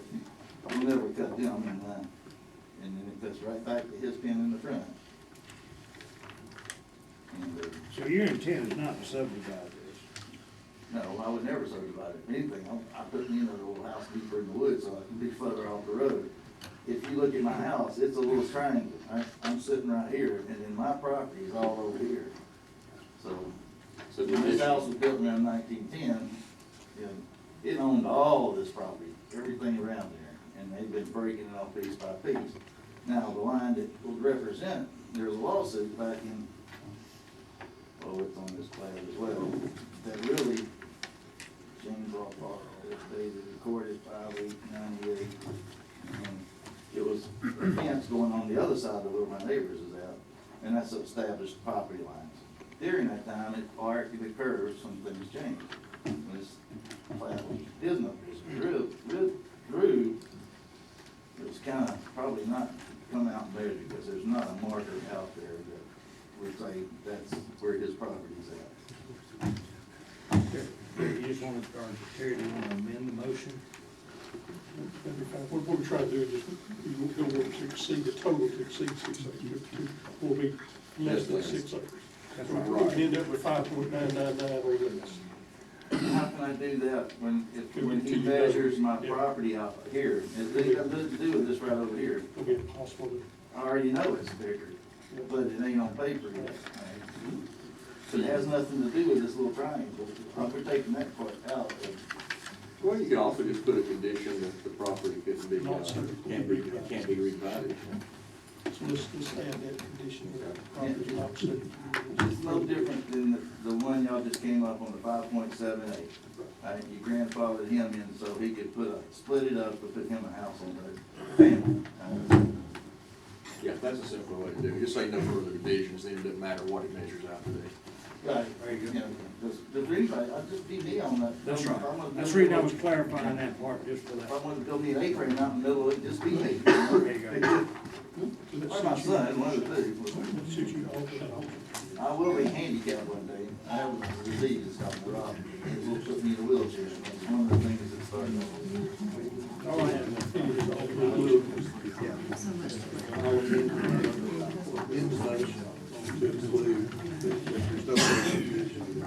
There you go.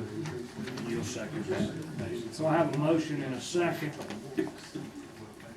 Any other discussion, gentlemen? You got the motion? Yes. Yeah. The motion was amended for no further divisions. Any other discussion? Hearing none, it's actually on you. Yes. Yes. Motion approved, sir. Thank you.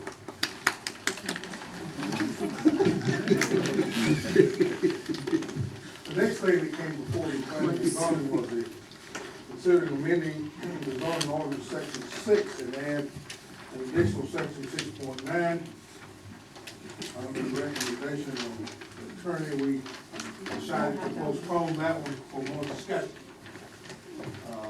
That was not very clear actually what was needed, so we moved that one. The next one is consider amending the zoning ordinance section 14 to allow for general edits.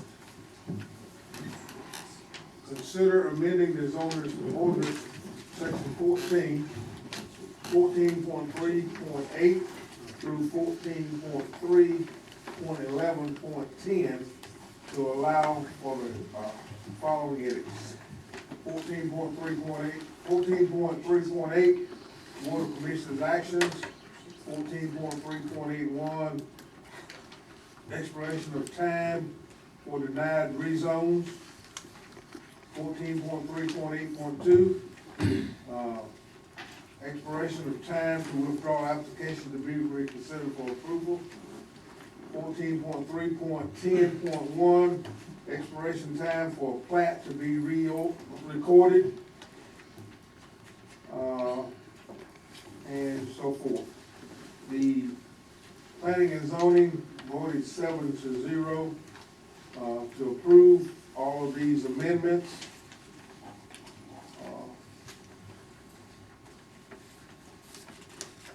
Under section 14. Thank you, sir. All right. Gentlemen, I'll ask for a motion. Public hearing. Well, public hearing, sorry. Anybody like to speak in favor of, or any questions upon section 14? Everybody probably, what's 14.3.8.111? Yeah, all right. So hearing none, we'll close the floor and bring it back before the board. Move these amendments be approved as presented. Have a motion by Commissioner Chandler to approve. Do we have a second? Have a second by Commissioner Dahlstrom. Any discussion, gentlemen? Hearing none. Mr. Adams? Yes. Yes. Yeah. Thank you. Good job, Mike, Christopher. No, there's a lot in that, I understand. Last one, I think everybody will understand this one. Consider amending the zoning ordinance section 3.1. Definition, grandfather. Consider amending the zoning ordinance section 3.1, definition. The proposed amendment will delete the definition of grandfathered in its entirety with no substitution in its place. 2, consider amending the zoning ordinance to delete all references of grandfather within the zoning ordinance in its entirety and substitute with lawfully non-conforming. Planning and zoning voted to approve these amendments by a vote of 7-0. Thank you, sir. Anyone have any comments on this section? Yeah, I have one. I got cut off last time on this question. I was here when it was presented, and I said grandfathered, all right? That means a lot, all right? And when you just mentioned, and I really, it doesn't, about ordinance, all right, you know, properties maybe and stuff like that. Would that take the grandfather to say, I have such and such, and it's got this little house on it or whatever, and it's grandfathered in for some reason? Would it take that grandfather out? That would be wells or anything, I'm just asking. Yes. They said True, no to the me last grandfather week. clause is, honestly, it's misunderstood to begin with. Everybody likes to use the word grandfather. Yeah. Well, it's been there for 20 years, it's grandfather, when truly it never was grandfather. Yeah, a lot of counties use Grandfather it, Years yeah. ago. Mike can put it in perspective a little better. Yeah, so we're really just updating the definition to me. So there are various sections in the zoning ordinance. There's one big section that talks about lawful, non-conforming lots and uses. So in the situation you're describing there, so that's a lawful, non-conforming structure there. Means it was, when it was put there, it complied with whatever zoning was in place at that time. Can't change that after the fact. Okay. So this definition that's being stricken is actually wrong. It says any non-conforming building or structural lot or use that was in place when zoning started on January 1, 1994. Well, zoning's been updated just as it has been tonight many, many times since January 1, 1994. You might have had something that was in place 2 months ago and is now lawfully non-conforming because of some changes we've made since then. So this is not changing anything. This is updating a definition that really is too restrictive. Okay. I just know a lot of counties use it. I've been through Gwinnett County, Monroe, and Barrow, and I've sat through meetings, especially in Gwinnett County, when I built my own house, and I learned so much in life, I'm more than I wanted to. And the word, because it was on a piece of property, nobody's ever supposed to build around me, could never. So when they talk about it, they use the word grandfather, but if you look in their ordinances, just like our ordinance, it will talk about lawful non-conforming lots or lawful non-conforming uses. And that's what it really means, and that's still in our ordinance, and is actually more expansive than this old definition that. Okay, I got you. I understand a little bit what you're saying. All right, anyone else on this matter? Didn't you say you the property you bought? If Gwinnett has it, it's a good reason to get rid of it. That's right. I was all for it until you said Gwinnett. That's all right, I got two in front of you from Gwinnett County. No, I'm here now, I don't. There you go, you ain't going back. I got out of there, that place is too much. I hope we never put it here. All right, if nothing else from the floor, we'll bring it back before the board. Gentlemen, I ask for a motion to approve the ordinance change. So we approved it. I have a motion by Commissioner Chandler, second by Commissioner Adams. Any discussion, gentlemen? Hearing none. It's on Dennis, I think. Yeah. Motion carries. But any of the three of us, I started off with first and second, that's the reason I started off with you instead of the front of the road. But anyway. All right. That's it. Good job, guys. You're welcome to stay if you want. Old business. Consider appointing members to the study committee.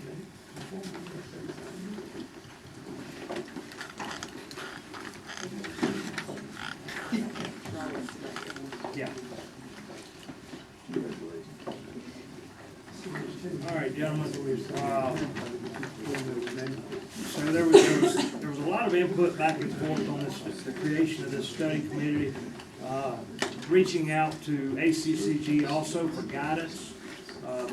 The committee will consist of 12 members as recommended by ACCG. For you that don't know what ACCG is, it's American County Commissioners of Georgia. 2 members from the BOC, 2 members from the IDBA, 2 from the Chamber of Commerce, 2 from the BOE, Board of Education, citizens and business representatives to make up the remaining few. The nominated appointees are, I don't know if you know this yet. No, I don't. Board of Commissioners nominee is Terry Chandler and Frank May. This was at my discretion. Industrial Authority nominees, I would request Ben Morris and Gene Mullis. Chamber of Commerce Board nominees is Rodney Chandler and Kim Shoup. Board of Education nominees is Dr. Robert Hooper and Cindy Nash. Citizen member nominees is David Jones and Mr. William Shamir. Business representatives Brian Holcomb with SPG and Thomas Yoder with SMI. The study committee outline notes and proposed changes in duties. ACCG has offered to assist in the facilitating of this study committee. The meetings, I think 2 meetings they've committed to assist us. They've given us a list, so once we appoint this board, I'll send an email out this week, kind of the way Maryland does the steering committee, and see what meeting date works best for the majority of the committee members. So while we've said 12 members, ACCG has recommended that all mayors be invited to attend these meetings to share the input from their local municipalities, considering they tie directly back to the BOE, BOC, IDA, and Chamber of Commerce as just as much as the board members of the county. Gentlemen, any discussion on that, or recommendations or changes you would like to see made? If not, this will be the board that makes up this study committee. Have we heard from those other outside agencies that? Yes, the Board of Education, the IDA, the Chamber of Commerce, those are all their appointees. But we don't know about the cities. Well, the cities is just recommended to be invited. So this committee will be the ones, these will be the ones that will be charged with the mission and roles and responsibilities. This will be the committee that presents to the Board of Commissioners. And then the mayors will just attend, they'll be invited to attend to put their input in and have a conversation with this committee. They won't be appointing members of the committee. Be up to y'all as commissioners to decide. I've suggested to the chairman to not appoint me, because sometimes people get a little sensitive, there's too many chambers on the committee. Well, I took that into consideration, but we ain't there yet. If you, now granted, if you feel uncomfortable about it, we can graciously pick somebody else. I don't particularly feel uncomfortable. I don't want anybody else to feel uncomfortable. Yeah, I don't, I think we could rest as if we all I think so too. I don't want. It's not what Rodney tells me. Keep me up before I got ready.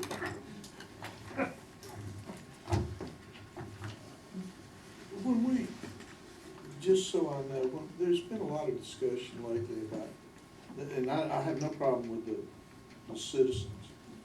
that's been selected here, but there's been some discussion lately about mayors and what constitutes a city. Is this all of the things traditionally thought of, all the places traditionally thought of as cities, or is this just the ones that are identified as cities? No, Mike can probably give you the legal terms on that. Before he does, let me update this for the newspaper, because there was an article written just recently about the loss negotiations and some consideration of cities being cities.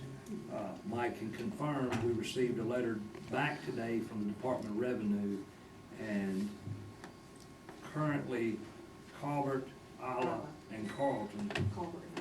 Colbert and Isla was in that letter. I think Carlton will fall in there. I don't know that there was a direct request for Carlton. I get that, that's a good point. I actually didn't make, because we have documentation that Carlton has the 3 Correct. contracts.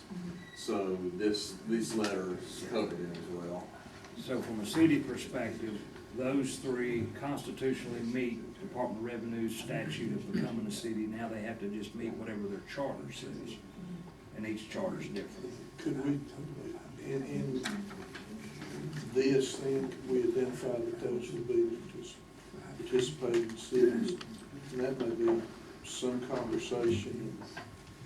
I know, here again, the light just come on, it's been a long evening, but in conversation, Ms. Hall referenced several times meeting with mayors and what, I just want that kind of cleared up a little bit before we go down that road. Well, and so this is a separate issue from what you're talking about. What we've been dealing with is local option sales tax participation, which has its own definition of qualified municipality.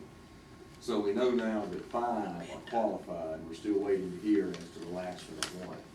What you're talking about is a different definition in a different part of the code that's called active municipality. And that hasn't been addressed yet. That would be up to DCA to figure that out. I don't know with this committee at this point that we would probably just ride with what we established as of today as a city within the county. Now, if that changes, then we'll make adaptation to that. Just, well, I don't believe in one either way, but does that mean it's 5 or 3?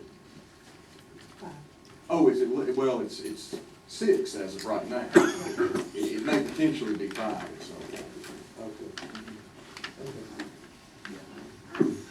Yeah, there was no question about 2 of the 6 cities provided all of the qualified service. The question is whether they could be a qualified municipality for local option sales tax through contracted services.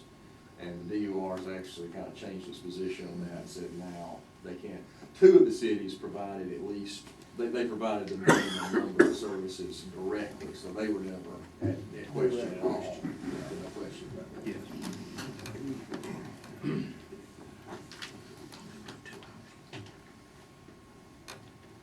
All right, so if everyone feels comfortable, this is a work session, but I guess we'll vote to appoint these in the next meeting. Tonight. Oh, okay, all right. Chairman, comment on the floor. Just a question of, this study committee, who will chair? Will they select their own chair or somebody, are you gonna chair it, or who's gonna chair the study committee? No, the chairman won't have a role in the study committee. So ACCG, when we have our first meeting, they'll come in and they'll identify that structure. If we will have a chair, They'll probably be voted amongst those 12 members. Those 12 members will appoint somebody in that room to be the chairperson, to be the point person. Only reason I ask, it's pretty hard to operate with 12 people with somebody not leading the group. The concept is to have an outside facilitator. Yes. Which So is it ACCG. May end up proving that the chairman is not necessary, depending on the role that, how that establishes with an outside facilitator. So the outside facilitator will be the. At least initially, will act as the chairman. Okay. Just a question.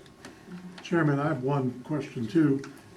The study committee, like number 6 on the agenda, you know, the charges and duties. What are the charges and duties of this committee you're appointing? I'm not clear on that. Yep, we're on number 5, so number 6 I ain't got is, number 6. And what is the definition of the study committee, I guess, is what I'm looking for. What do you, a brief description of what they do? Well, You just that's see- number 6, but I'm on number 5. I know, but But I'll before be you, more than happy to skip and read it to you. The committee's charge is to focus on the roles and responsibilities of Madison County's current organizational structure as it pertains to the relationships with existing industry, business, and potential future economic development. The committee will recommend changes for operation as to reflect the best practices and ensure effective management, communication, and support of existing industry/business partners and future economic growth development opportunities. If the committee shall see the need for any policy changes that would provide a more consistent delivery of excellent public service, those recommendations will be made to the BOC. The responsibility, the duty of the committee are to gather, review, and make recommendations to the BOC on focus of economic development and organizational structure. All recommendations shall be made in collaboration with efforts with the future goal of county improvement to provide the highest level of transparency and professionalism. And the list of topics that are listed there are just sort of a starting point. Yeah, those are just random ideas. Everything is open for discussion. But for now, back to number 5. Consider appointing members to the study. If everyone agrees to those members,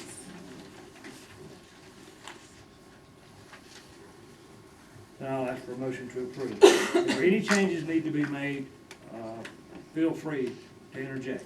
Really, the only ones we'll be voting on will be the ones for this, for the Board of Commissioners. Correct.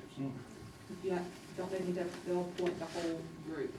They'll appoint those BOC, the Chamber of Commerce, the citizens. Well, we've already reached out for recommendations. Yeah, well, of course, you gotta approve your business representatives and your citizen member nominees, so I would, yeah, I think you're right, Christina. I think just approve the slate of Yeah, nominees. since we established the committee and we Since asked you're- for recommendations. you're right. we'll appoint all the members. If you don't, it's gonna get convoluted in a hurry.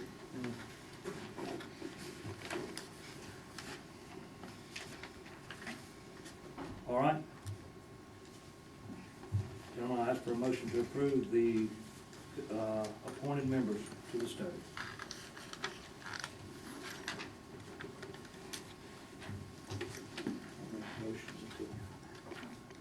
Members as listed be approved. I'll second. I have a motion by Commissioner Adams, second by Commissioner Doster. Any discussion, gentlemen? Hearing none. Actually, Terry, it's on you. I think I had to abstain. You, You don't, and you can't, you don't have to, and actually tonight you can't, because you have to have 3 votes to pass anything. under consideration, though, we understand why you would ask that. Yes. All right. Yes. Yes. All right, gentlemen. Consider adopting the charge and the duties for the study committee, as I just read. With the exceptions presented. Okay, I put March, that's like, that it'll be, the recommendation to be presented no later than March. Do you want me to change that? Where's March? No. March It's- marked it's- out. Yes. I would not make it any farther. Yeah, we, Would that, if you want me to move it closer? But it needs to at least be prior to the presentation of comprehensive plan. right. I don't think March is enough time, and that gets us inside that time. Can we move it to February? Let's, Just leave it there. yeah, let's just leave it there for right now until we get a more defined comprehensive plan completion. But the goal is March or prior. All right, now, ask for motion to consider adopting the charge and duties to study committee, gentlemen. Hey, Mr. Chairman, would you like to add 1C on Christina's write-up to the motion, authorizing chairman and staff to execute related procedures? Because there may be things that have to be provided for this committee administratively out of this That's right. office. I just see it. That's in the last paragraph, I don't know if you need to specific. Oh, is it already in the, The very last page. Receive county staff support from the county chairman and his designate. oh, I'm sorry, it's already there. All right, thank you.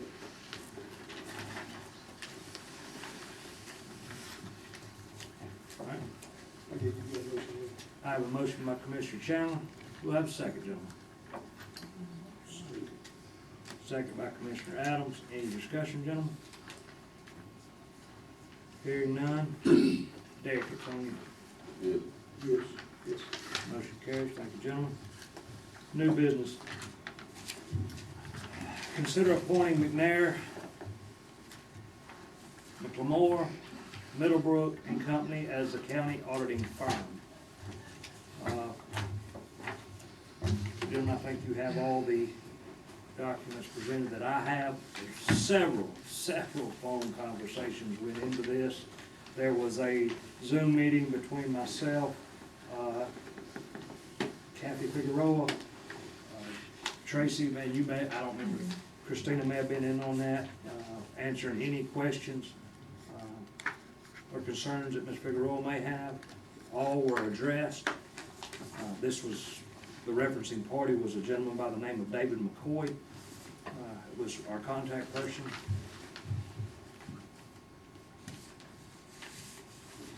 And you can tell by the cost sheet where we are and the difference.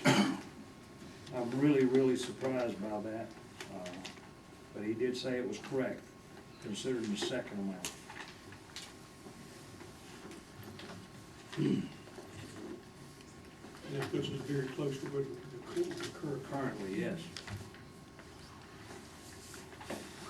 So, with that said, I'll ask for a motion to approve McNair, McLemore, Middlebrook and Company as a county auditing firm.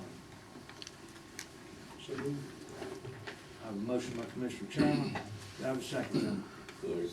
Second by Commissioner Doster. Any discussion, gentlemen? Hearing none. Dennis? Yes, yes. Yes. Thank you. Make sure we reach out to them tomorrow, Christine. I'll forget. Huh?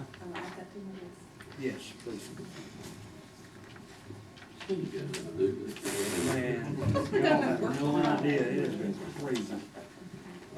Consider purchasing equipment for the road department using splash funds. Gentlemen.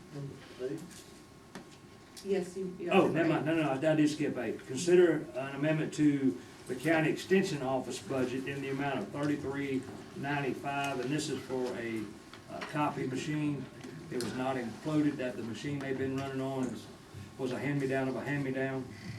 Unexpectedly, it quit, no parts is available, and we did not have a line item in there to cover that kind of expenditure. Normally, this will be done in-house with other departments, but Ms. Figueroa said the way that the extension office is partnered, kind of the library with an expense like this, that's come before the board before she will issue any money outside the budget. Yes. So. Did the other partner share the expense? This is solely our No, responsibility? this is all, it's all. Because it's county property. So gentlemen, I'll ask for a motion to approve the amended county extension office budget for $3,395. So moved. A motion by Commissioner Doster, second by Commissioner Adams. Any discussion, gentlemen? Hearing none. Terry? Yes. Dennis? Gotcha. Now, consider purchasing equipment for the road department using splash funds.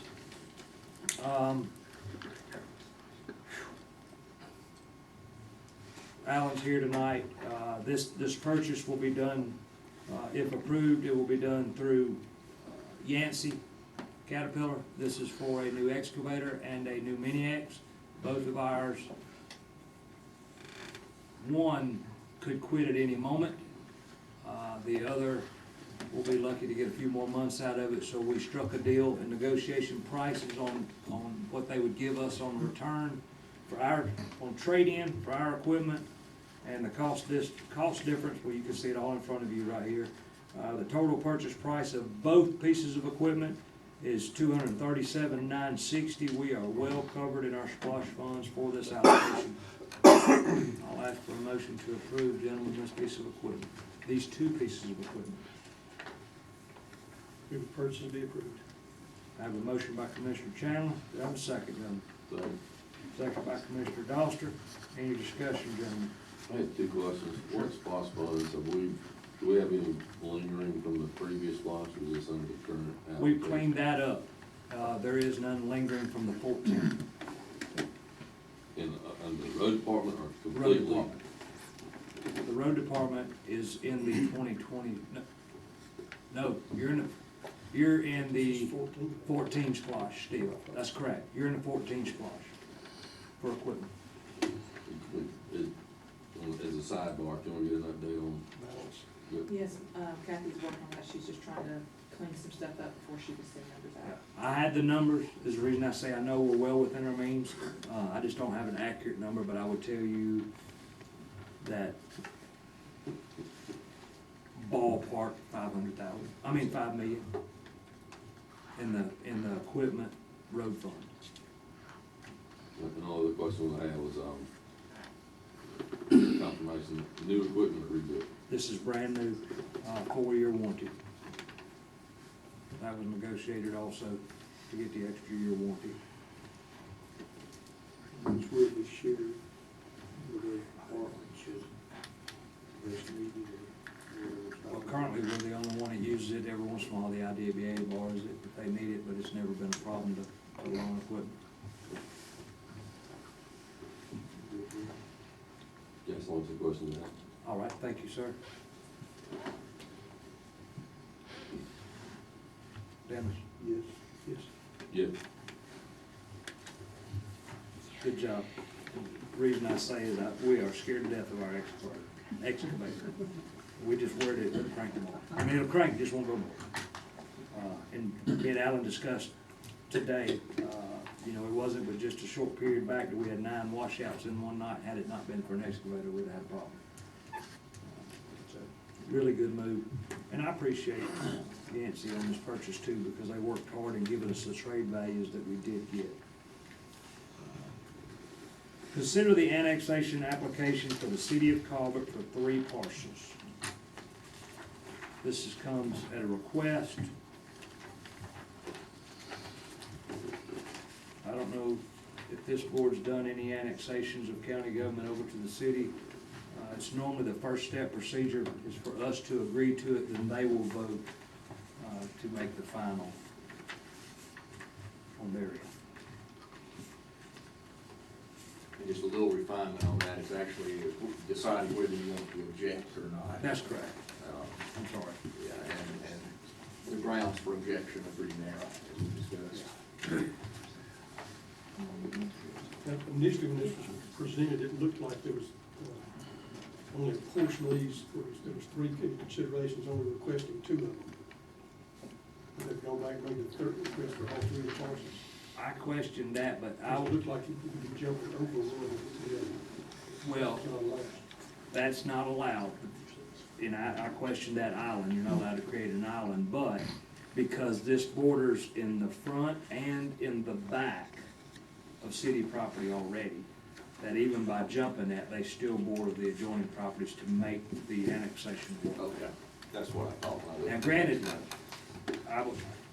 That still seems so strange, leave it out. It is, it is, but that piece of property is not owned by the same owner. Oh. So Well, they are is creating. there gonna be an unincorporated island that's completely surrounded by city property? Yes, sir. I don't think you can do that. I don't think you can do that either. Oh, yeah. Okay. That's why I'd inquired, why don't you try to annex that last portion? Right. If not, he's gonna have to leave off one of these for annexation, so that don't become an island. So that's the city's issue, not ours. Or can we raise that objection? No, we should raise that, I think you should raise that as an objection. Consider it raised. Yeah, I don't know that there's a hurry on this. I think it was just trying to get it done to clear up some stuff. But, you know, Danielsville has the same thing. A lot of people don't understand that.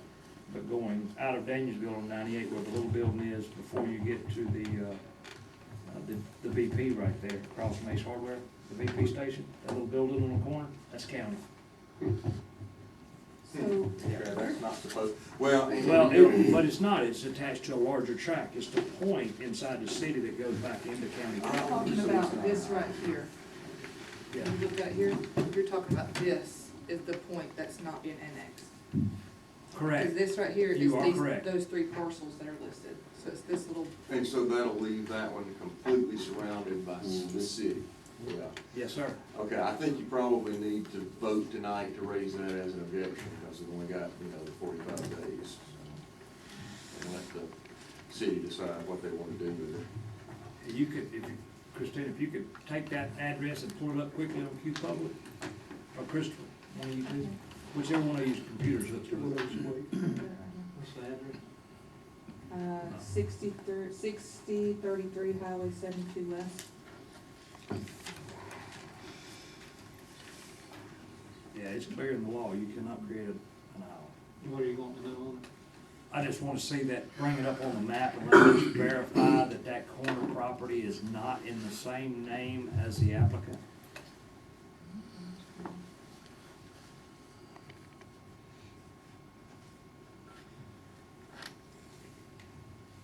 It's all in the same name.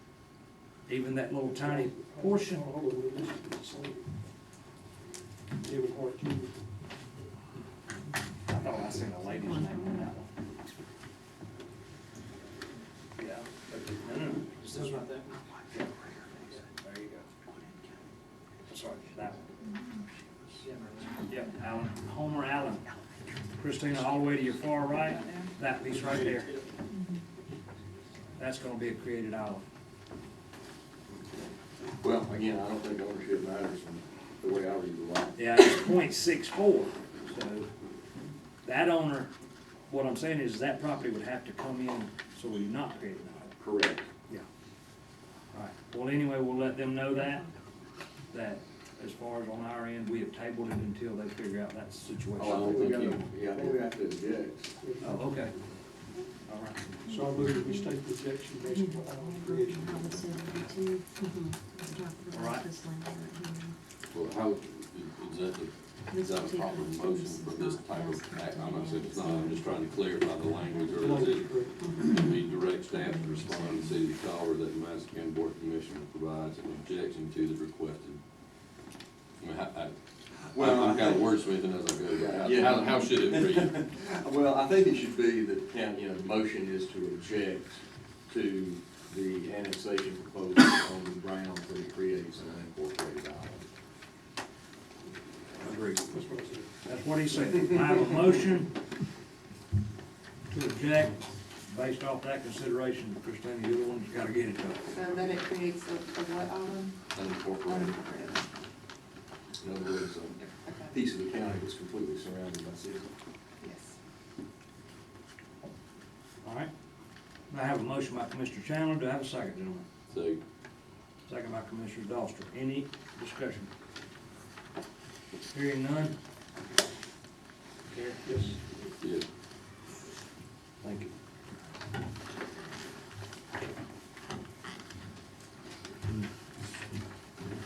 All right.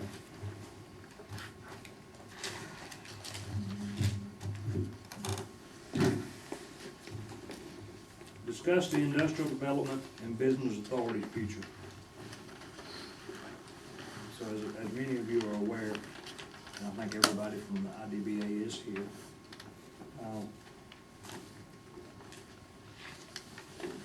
we can do this after items 12 and 13. We can do it now, it doesn't really matter. We just got a couple different items on here, but do it after number 12 and 13.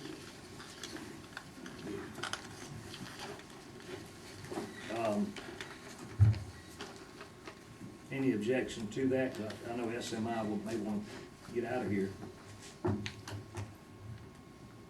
right, consider funding request, going to item 12, skipping 11, we'll come right back to it. We'll go to 12 and 13 first.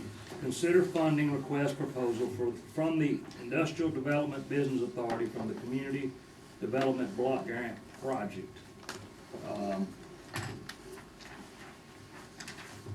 So, as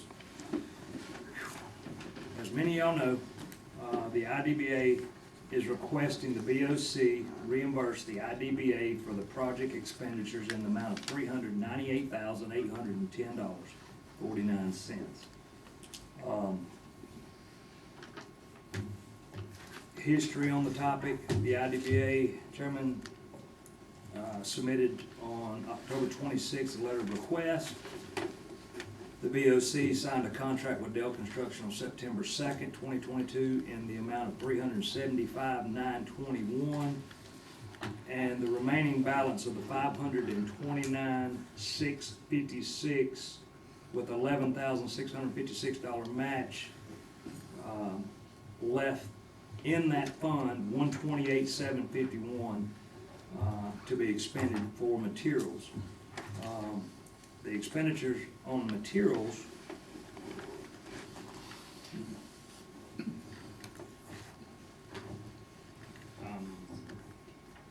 anyway, I don't have it broke out, so I want to say it was 515,243.89. I missed that somewhere? It's on the, like, the next page. Oh, I'm sorry. All right, I got it. Oh, you got it? Yeah, next page, sorry. So 515, and if I'm correct, I read it in the paper.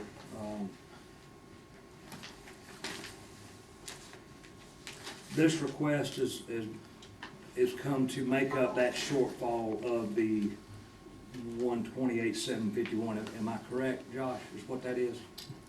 No, and just for a little bit of additional background, so I don't want anybody to have the notion that this is a construction overrun, that this is a project out of hand.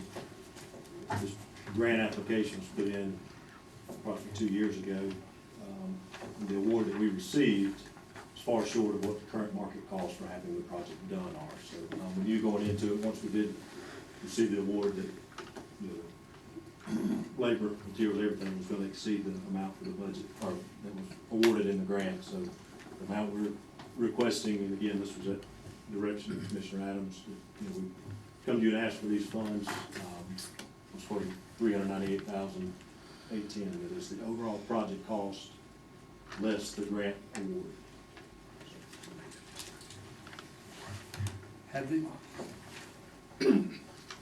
We haven't ordered these materials yet. We know this is what the bid price is, right? The materials have been ordered, because lead times on some project is supposed to break ground this month.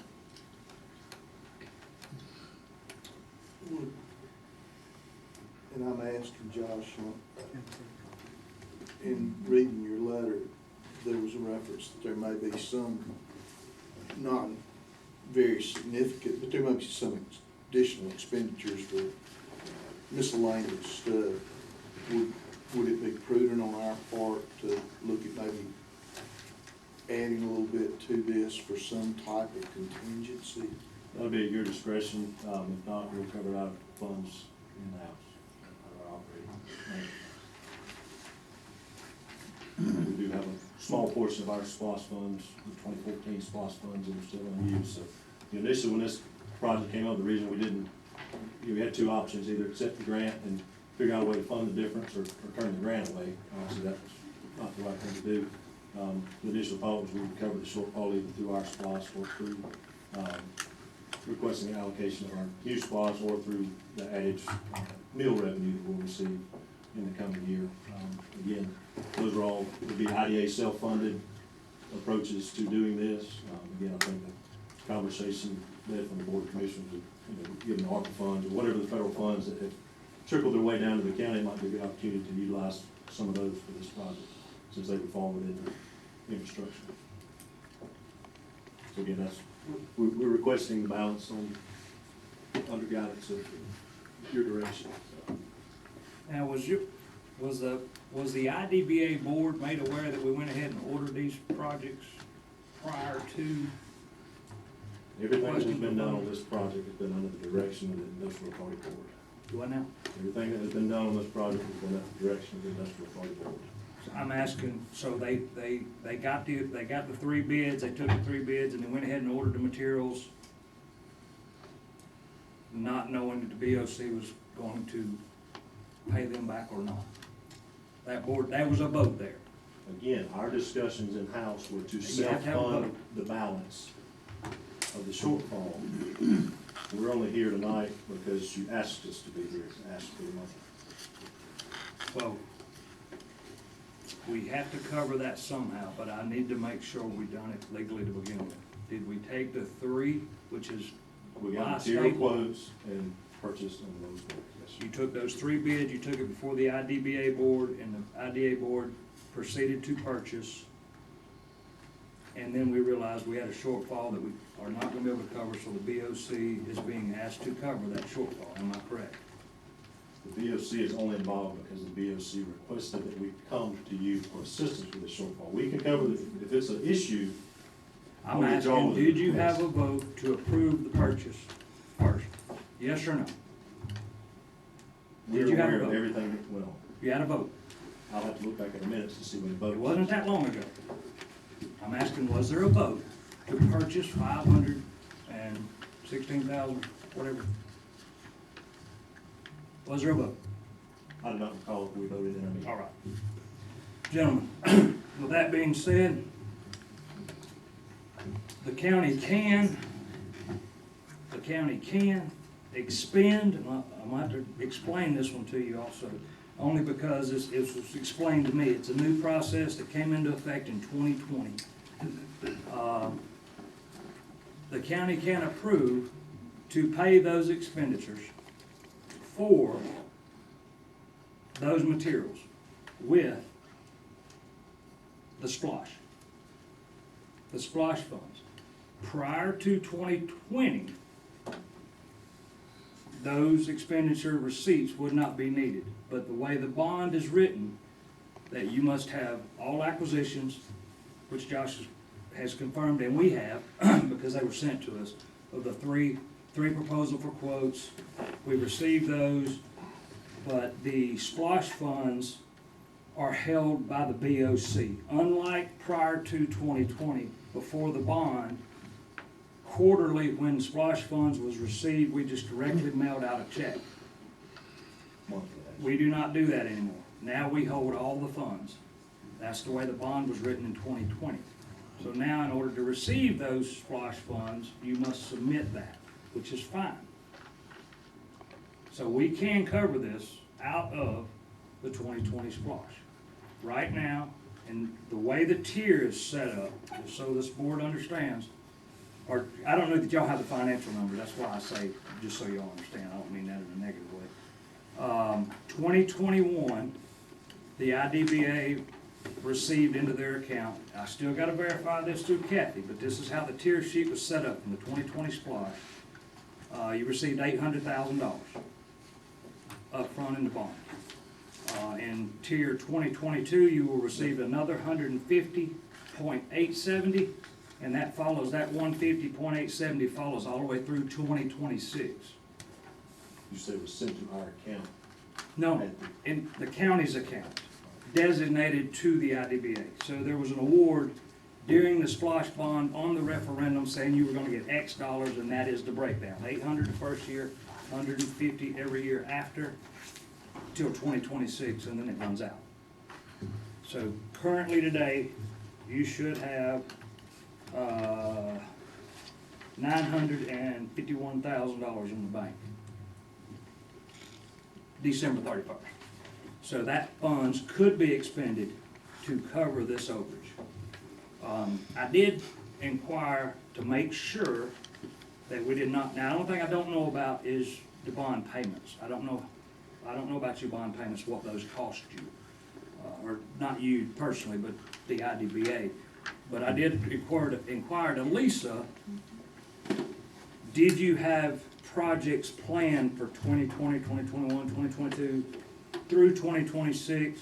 She verified with the director that there was no project plans for this splosh money.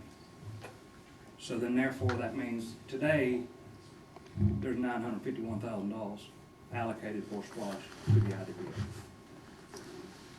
just to be clear, the intent of this was not to come ask for a portion of our SPOS allocation. Yeah, well, what we're gonna do it if we don't spend it? You don't have any projects lined up through 2026, zero. I asked that question, I really did. I said, what does your project list looks like between now and 2026? And they said, we don't have none. Well, So I can't go into the general fund, or I would not ask this board to go into the general fund. We've just done an application for state projects, with 3 projects on that list. We've done a list, we've got an ideal list of 10 projects that we looked at earlier in the year. There are projects on the horizon, but are there any ready to come out of the ground today? No. I would tell you, you need to have a conversation with your assistant or your director. That's because knowledge that you have, sir. that is in an email to Lisa, and the reply is, I spoke with Frank and we have no projects lined out till 2026 for any SPLOST allocations. It's in an email. I'm not arguing that fact, but I'm telling you that we just spent $1.5 million out of taxpayer money out of general fund. And I don't mind spending more, but we need to spend it out of the right pool of money, and SPLOST money today don't have an allocation, so we might as well use that. Because that's not the only amount we're gonna have to come after, because in just a minute, I gotta come up with another, whichever line item it is here, about another $200 and something thousand, which is gonna probably come from the same reserve.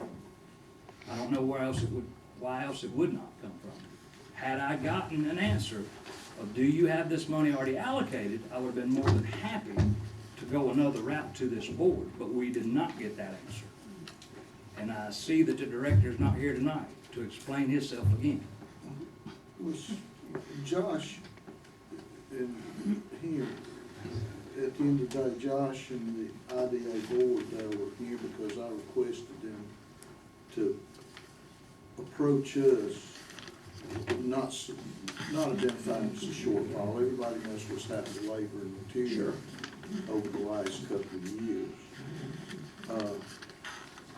It was my understanding, and I could be wrong, but the materials have been paid for, that they're ours now, you know, Well, if they've been paid for, what are we doing? we're trying to get them where, and don't let me speak out of turn. If we don't provide, the BOC, when I say that, if the BOC takes this opportunity to provide some assistance specifically for these 2 items right here, it'll put y'all financially in a better situation than have to use monies that y'all have on hand, which may be needed for other things. And when I say may, there's operating expenses that you encounter all the time that These materials are purchased with cash reserves that we have on hand. And again, we're formulating a plan for how to cover the shortfalls, whether we replenish that out of our own SPLOST or out of other system expansion account, how we do that. The reason we're here tonight is an invitation or the insinuation that there were surplus funds here. Again, I was under the impression that some of the ARPA funds are COVID funds, that the Board of Commissioners is trying to look for a tool of how to spend those funds. So the big opportunity to come and ask for those funds to be used on this. If that was not the case, then I would withdraw the request. From ARPA funds, I would say it would probably be a stretch, only because of what we just committed. We don't know if it's gonna go through yet. We've committed $1 million and some to this grant. But I don't appreciate being invited here to request a partnership for funding and then being chastised about it. It's not a chastise, I can promise you. When you ask a legitimate question, did you have a vote to approve that expenditure? And then it's stated in the paper, if we don't get the money back, we're gonna be broke. I think that's what the Madison County Journal quoted. You will go belly up or something. That's what was stated in the Madison County paper. I did not attend that meeting. So I'm only going by what I read. So it is coming to us after the fact. Now granted, I know, and I've heard this a lot of times, that those lines are Madison County lines, and no matter who owns them, no matter who pays the debt back. We don't have to go through that spiel again. We all know it's for the betterment of the community. We know it's for the betterment of our infrastructure, which will in turn better our economic status. The problem is which we got here. So today, I'm giving an option of, gentlemen, would you like to use the non-committed SPLOST funds? Or would you like to use? I would just ask that you withdraw this request for today's meeting, please. Have you turned in your resignation letter? I mean, you turned in your resignation letter. Mr. Let's Chairman, do that. point of order, that, we need to Well, wait a deal- minute. No, we It's need been to deal with. submitted, and we should have took that up before we got to this topic. Well, you elected to move it down, so let's take up the topic at hand. All right. Well, Doug, you got a consideration you'd like to make? I move that we approve the 398 plus a 10% contingency based off the construction value at 375, so that's a total of 436, 402, 99. And I suggest that we use that out of ARPA funds to move that forward and preserve our local cash, whether it be SPLOST or general fund, for a future endeavor. That's my motion. All right. I have a motion by Commissioner Dawson.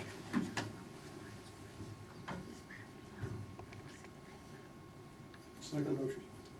Second by Commissioner Chapman. Any discussion, gentlemen? What's the final number there?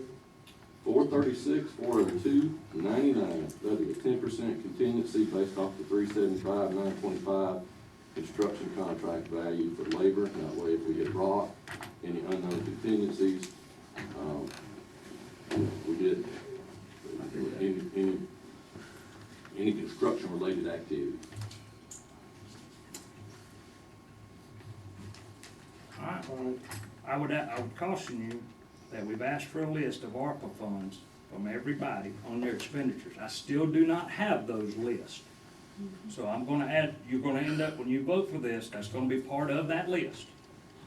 Just keep that in mind. All right, go ahead. So it's on, What?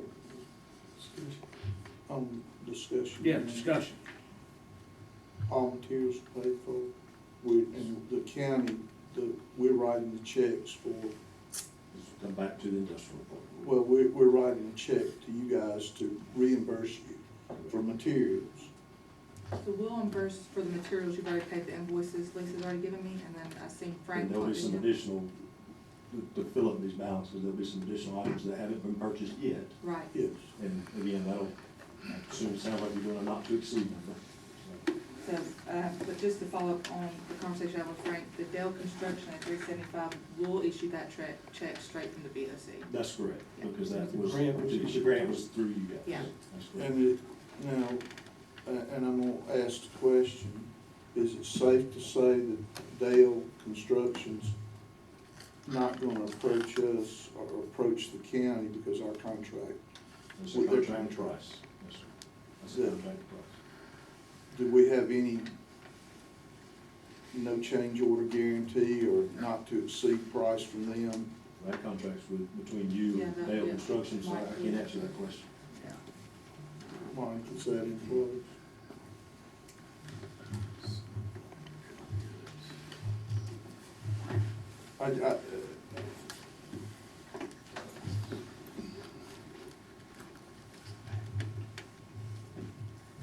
You happen to have, you remember which meeting that was approved? Did you have it in the minutes, copy of the contract? We signed the contract September the 2nd.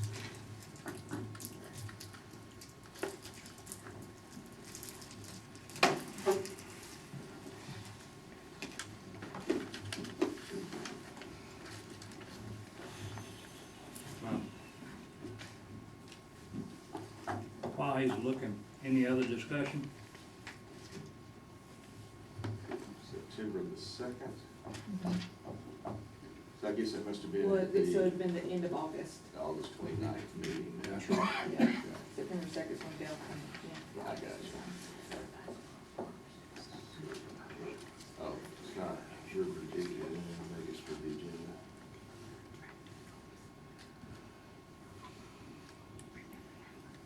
I don't know if that would've been something I put in there.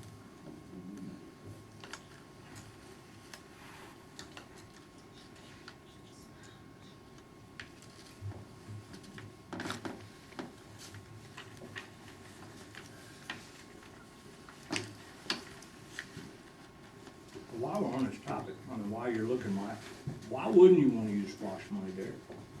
Why would you not wanna use money that's allocated by the citizens of the county to go towards water line projects? Why would you wanna use ARPA funds that was not allocated for that, but can be allocated for? But why wouldn't you use the SPOS dollars already allocated? Why wouldn't I wanna use federal funds to protect the local funds that don't have the town money? I mean, that's my rationalization. I got it. So, So we have a deadline in the year sometime in 26. that's right. Well, 24, It has to be committed by 24. gotta be submitted by 24. We used by 26. But you just potentially took away an opportunity to fund maybe a senior center or fund something else like that to do a water line project that you had money allocated for. Just a thought process. Anyway, this contingency, you can find the contract, we can shoot it over to you tomorrow. Oh, yeah, I've got the new one.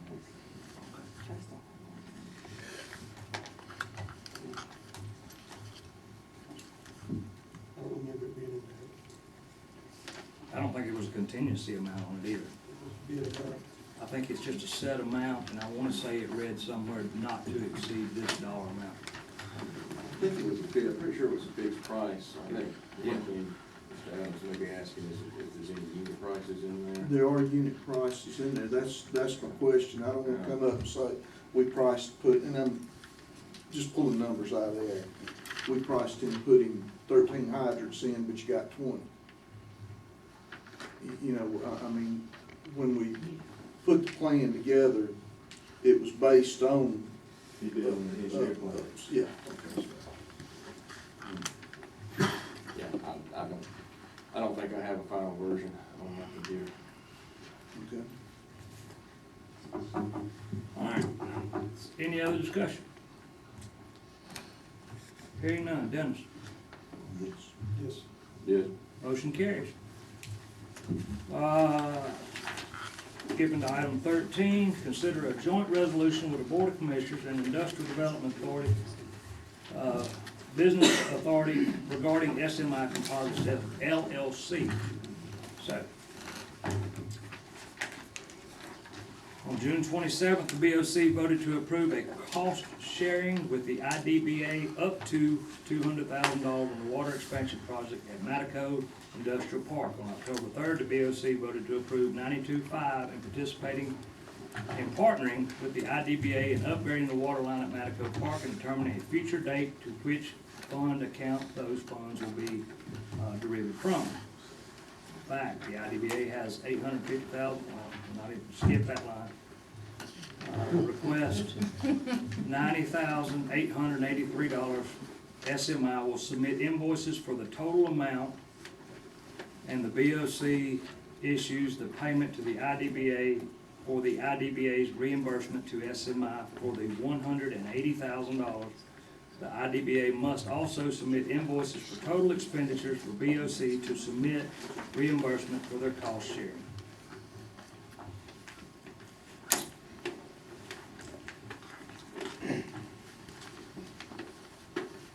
Again, if I may, this is not any new requests, it's just contracting with previous agreements made. We've already voted. Well, Documenting that arrangement.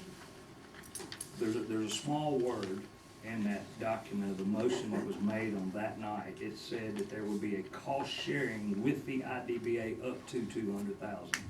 So, however you all choose to figure out what cost share means, that's how the motion was presented. It was not a motion to proceed up to $200,000. It was a cost sharing motion up to $200,000, which was made by Commissioner Dawson.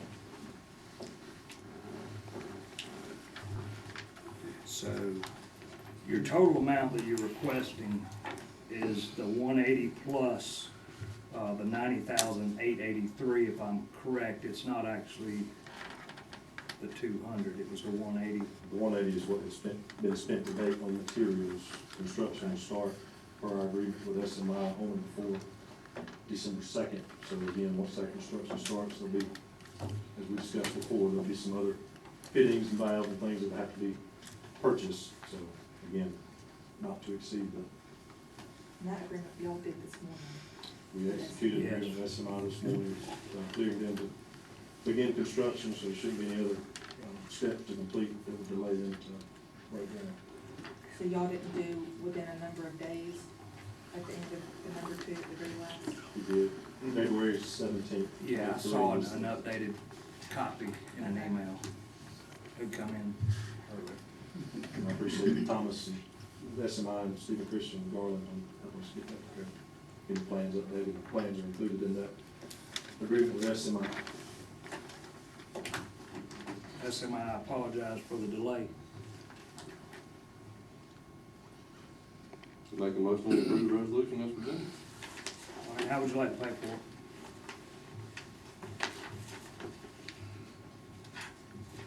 Not in the recommendation.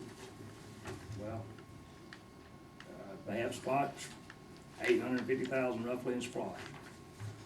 Or would you like to take it from the ARPA funds, or would you like to take it from the general fund?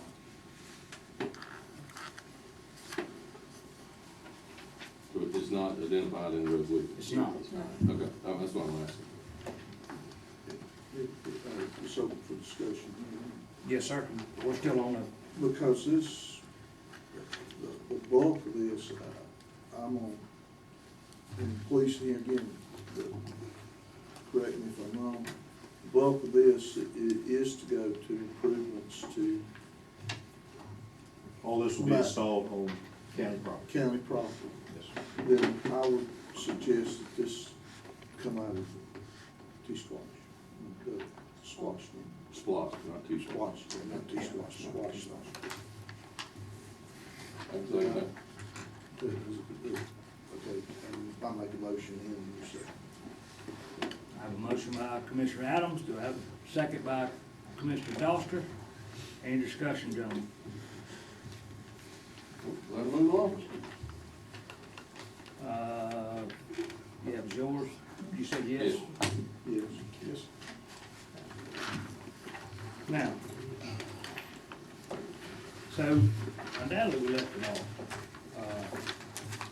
But we'll go back to 11. Discuss the industrial development and business authority's future. So, gentlemen, I don't have the date in front of me, but I do know Mr. Chandler has submitted a resignation letter for the IDBA. First off, I want to tell you thank you. You have done a good job. I can say what I want to, but I'm telling you, thank you. You do a good job. I'm sorry you're blinded by your health, but good job. You do a good job. You're a smart young man. I appreciate you for what you do in your community service. I think your intent was true. I do believe so.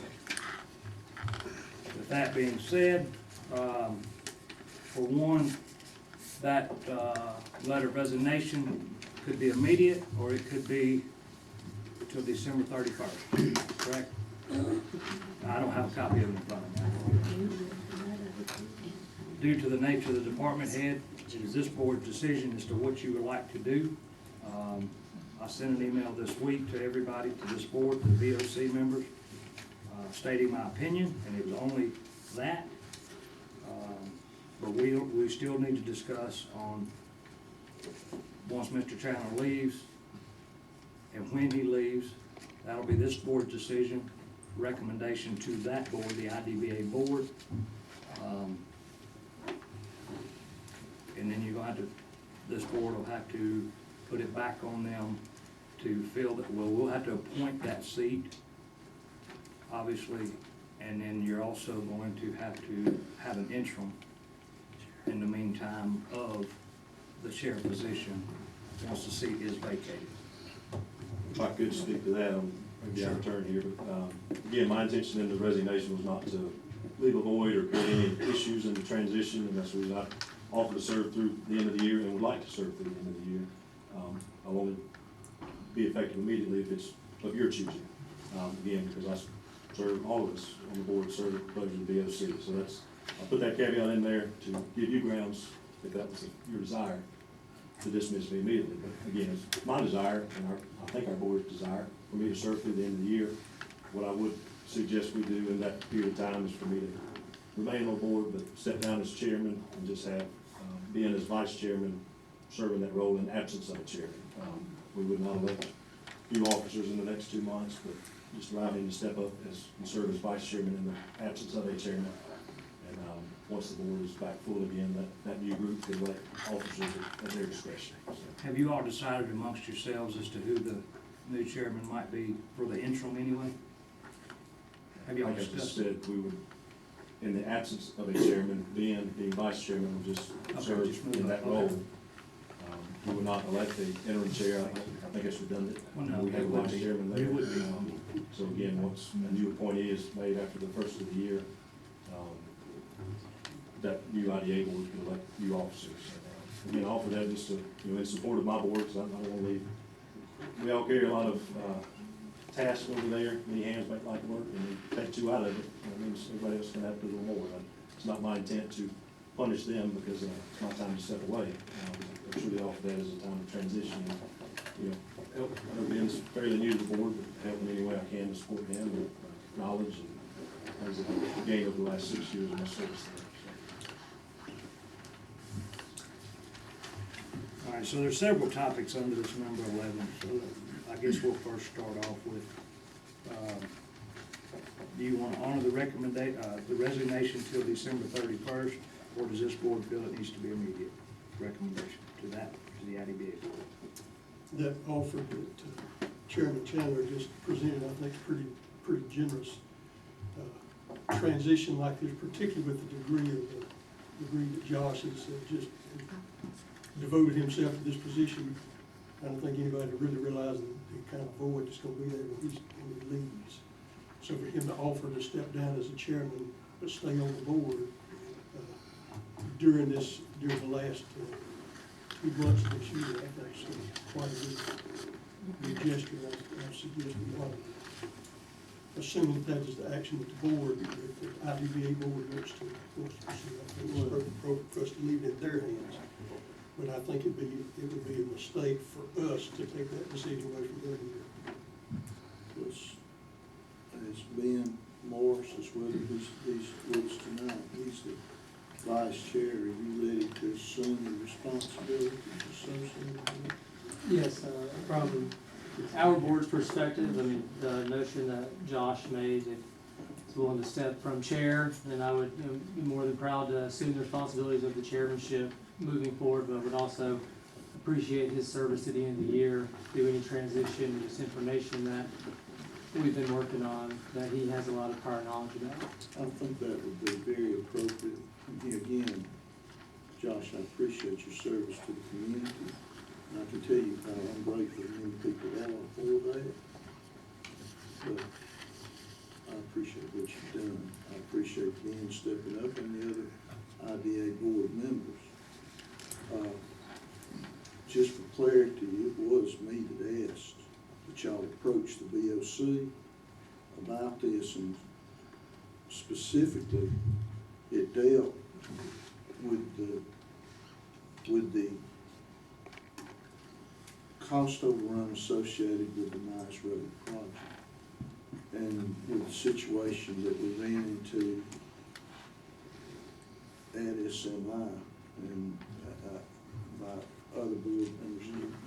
Y'all had an opportunity to glance over this email. I would ask you guys, is there anything there that seems unreasonable or you disagree with? And Mike, I think I actually made inquiries to you regarding the intent and what the verbiage of was in the intergovernmental agreement that we have with the IDBA. And, for the record, and to make sure that I'm clear on that, please correct me if I'm not.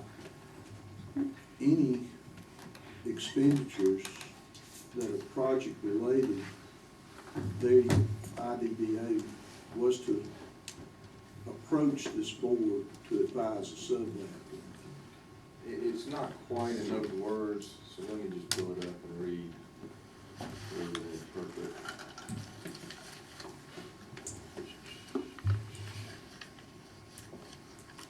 I'll focus more on increasing debt.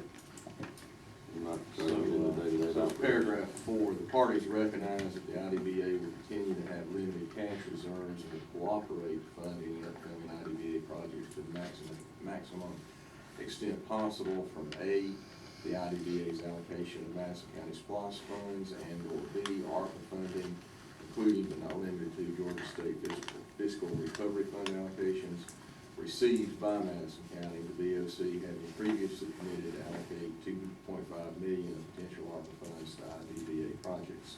Should any upcoming IDBA projects nonetheless require incurring additional debt, such debt must be approved by both parties.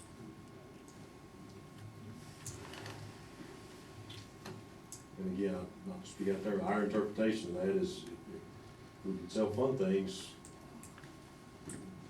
we're not asking for permission to buy light bulbs and every expenditure, but any item that does incur new debt needs approval for both boards. And I think the intent for both parties in that government agreement was not to let the industrial authority continue down its historical path of signing notes without anybody being aware of it. And the industrial authority is not in great financial shape in terms of our balance sheet. We still have a lot of debt. Everybody knows that we have a lot of debt. But the industrial authority is in the best financial shape it's been in probably a decade. And I think I attribute that to our leadership, our board, and we've made a lot of decisions to help ourselves in that direction. Again, that was not our intent to move forward with the SMI project or the Mize Road overruns in an effort to usurp this board's authority in that, but that's not your role. Our role is to run the water department today, and should we incur any new debt? Yes, that conversation is had, but I don't believe we violated that agreement in any way in the things that have transpired. I would. You can reread that last line, Mike, that it said, and then I think page 724 or something other that says the IDBA can acquire any debt it wants to in debt, but it can never fall back on the BOC. It's somewhere in this charter. But anyway, in that statement that you just read right there, it said that any incurred debt, I don't think it had a specific dollar amount like light bulbs or anything like that, but it would be a communicational effort. And as bad as I hate to say it, it goes right back to the executive director. Didn't even let you know he ordered it till after he ordered it, or your board would have had a vote. That's nothing against you, Josh. You take it personal, but it's not, sir. I don't think that's the topic. The topic is, if you don't get your, we'll get that topic in just a minute. The first thing on our list was I would recommend Josh stay until December 31st. That would be my recommendation, to let his board, let his board learn from him and his experience. So if everybody's in agreement with that, we don't necessarily have to have a motion for that. Well, I want to go on the record saying, Josh, I appreciate the leadership you've given the group, your time. I know the hours you spent. I probably don't know half the hours that I don't know about. And wish you well in your future endeavors and in your family, in your business world, and I would appreciate, and I do support that you stay and provide any institutional knowledge and guidance and fellowship to the group as you kind of see your way. But thank you for your service. Agreed. So now it'll be left up to the IDBA board. If y'all choose to go through December 31st, we are completely good with that on that resignation letter. Gentlemen, while we're still on item number 11, I'm going to skip down where you all have this email from Mr. Adams here, and I think it's, it set the stage early tonight. We all knew it was going to be a little contentious with Josh's resignation, and the future of the IDBA, along with what Hall Consulting's clearly nailed home earlier. Obviously, the room full of people here is not just come just to hear me tonight. They're here for line number 7. And line number 7, I don't mind reading it, and I'll even take responsibility for it. I suggest we immediately dismiss the executive director with cause for violation of the BOC IDBA agreement regarding purchase of prior approval by BOC. I propose making Rodney Schubert the day-to-day operations manager of the Water and Sewer Department effective immediately. Now granted, this will only be a recommendation to the IDBA board, it will be on you all. This board will have to agree to that, but I think it, under, as they say on TV, with overwhelming evidence, I think it's fair to say that our executive director of the IDBA has run amok. That's the best way I can put it, and I'm gonna be very nice in stating that. We can go line by line. I choose not to do that. I'm just asking for this board to make a motion for the immediate dismissal of the executive director. I know it was leaked to him that this potential conversation was coming. I requested a resignation letter and I did not get it, so therefore I'll ask for the dismissal to be presented to the IDBA board at this time.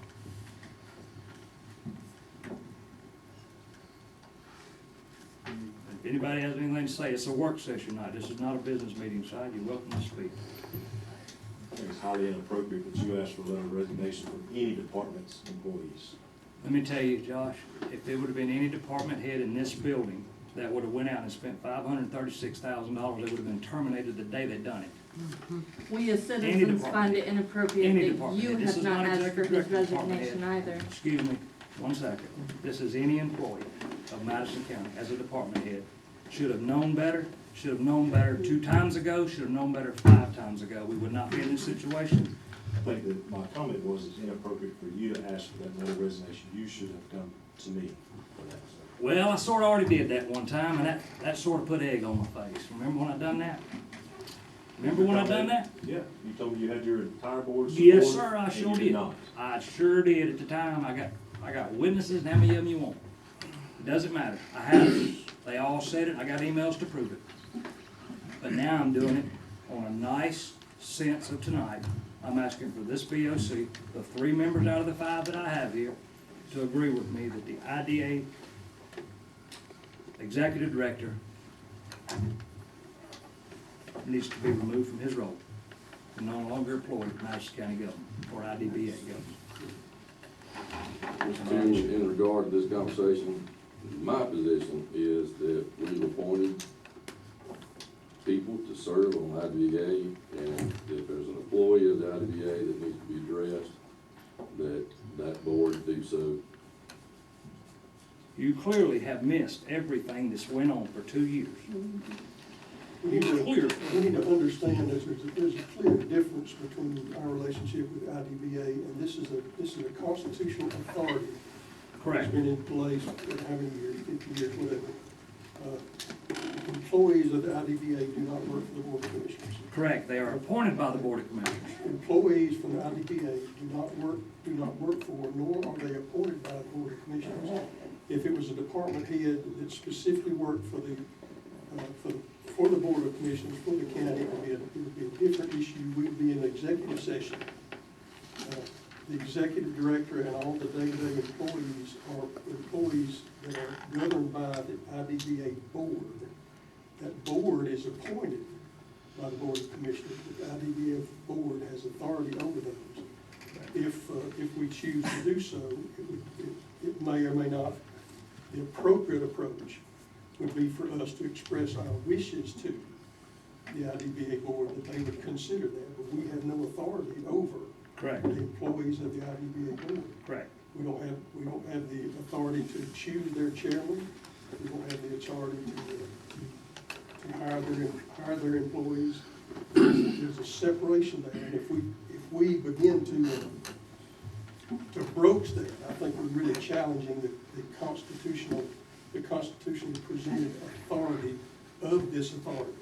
And we've had this discussion, at least among our commission members, that the dissolution of that authority is not something, not a place we're ready to go at this point. We are a recommending body to that board. We make recommendations and they can either follow through with it or choose not to follow through with it. But they serve at the pleasure of the BOC.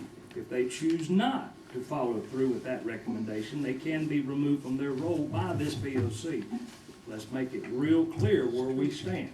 That's a very accurate statement, and I would encourage you, all of you, to look I'm in the mirror. asking for the recommendation. I would encourage all of you to look in the mirror and think about the people you have on that board, and what you're saying is a vote of lack of confidence in that entire board when you make a statement like that. I'm gonna say this, 1 second first, hang on. Wait, no, no. Okay, go ahead. You know, just a minute, and that's exactly what we'll do. I sat through y'all's meetings over there and looked around when recommendations were made, that it was obvious, you may have had some knowledge of it, Josh, but the other board members had no idea that, in fact, it was questioned at your last meeting. What do we need a well for? It's gonna cost $20,000. That don't put a pump in it, and that don't put a house around it. We spent $50,000, not we, the IDA spent $50,000 for a filtration system that's 20 years old, that we don't even know if we need, nor do we know if it'll work, which only covers the filtration system. It doesn't cost the building, doesn't cover the piping to it, and it's gonna have to be manually operated. It's, forgive me, but if I had an employee that had no more planning than what's going on over there, I wouldn't be in business. So yes, I'm looking at the mirror and I'm wondering, why is this being allowed to continue? I want to say to that, it's a disservice, because we got good people. Ben Morse is a great person. Gene Mullis, Mark Perry, brilliant. On no given day do they know what's going through Frank Ginn's head. At no given day do they make a decision knowing the full story, and you know this as God as I'm sitting here, Josh. Mark Perry has been in a situation and sat there and have to ask him, what did we do and when? Because he didn't recall it because he didn't know nothing about it. You've got a great board. You're going to see that board do great things with the economic development team. But they're not going to do great things with an executive director as Frank Ginn feeding you one line of information and feeding them a different line. I'm sorry if you don't believe that's the truth, but I guarantee if you poll the rest of this room, I'm correct in what I'm saying, that nobody knows what Frank Ginn's doing today or tomorrow but Frank Ginn. So it is a disservice to you. It does need the support by this BOC for the future of Madison County. Your board needs that, and I'm trying to protect your board. So that's why I asked for a recommendation of removal to the IDBA board, and then the IDA board can take it from there.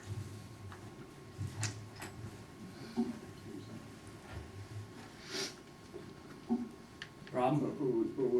Are we wanting that that's what we want, a motion? I just asked for a motion to recommend to the IDBA board of the removal of Frank Ginn. He has stated it, he stated it just recently, he stated it to your employees, if they want to fire me, just tell them to call me and fire me. I don't mind. He stated it. You got employees sitting in the room, he told them to. He told it to me. He told it to me in the meeting with you there. If they want to fire me, just tell them to fire me. And hell, we didn't do it. We didn't do it. I had a board. No plan in place for the transition. The transition don't matter about executive director. Frank Ginn don't, if he's gone tomorrow, we're not gonna know a difference. He's not been here for 9 months, and we pay the man $70,000 a year. He's the highest department head we have in the county, sir. Higher than me, higher than Michael Moore. $70,000 a year for a part-time employee that I can guarantee he don't work 70 days a month. 70 days a year. Where's he at tonight? You asked him not to come because you knew what was gonna happen. Really? I'm done. Go ahead. I make a motion that we as the BOC request that the IDA board terminate the executive director of the IDA and install Rodney Schubert as the day-to-day operations manager there till such time as the committee determines what the future of the water and sewer department is for this community.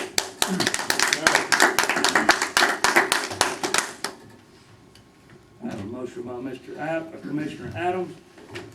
I have a second.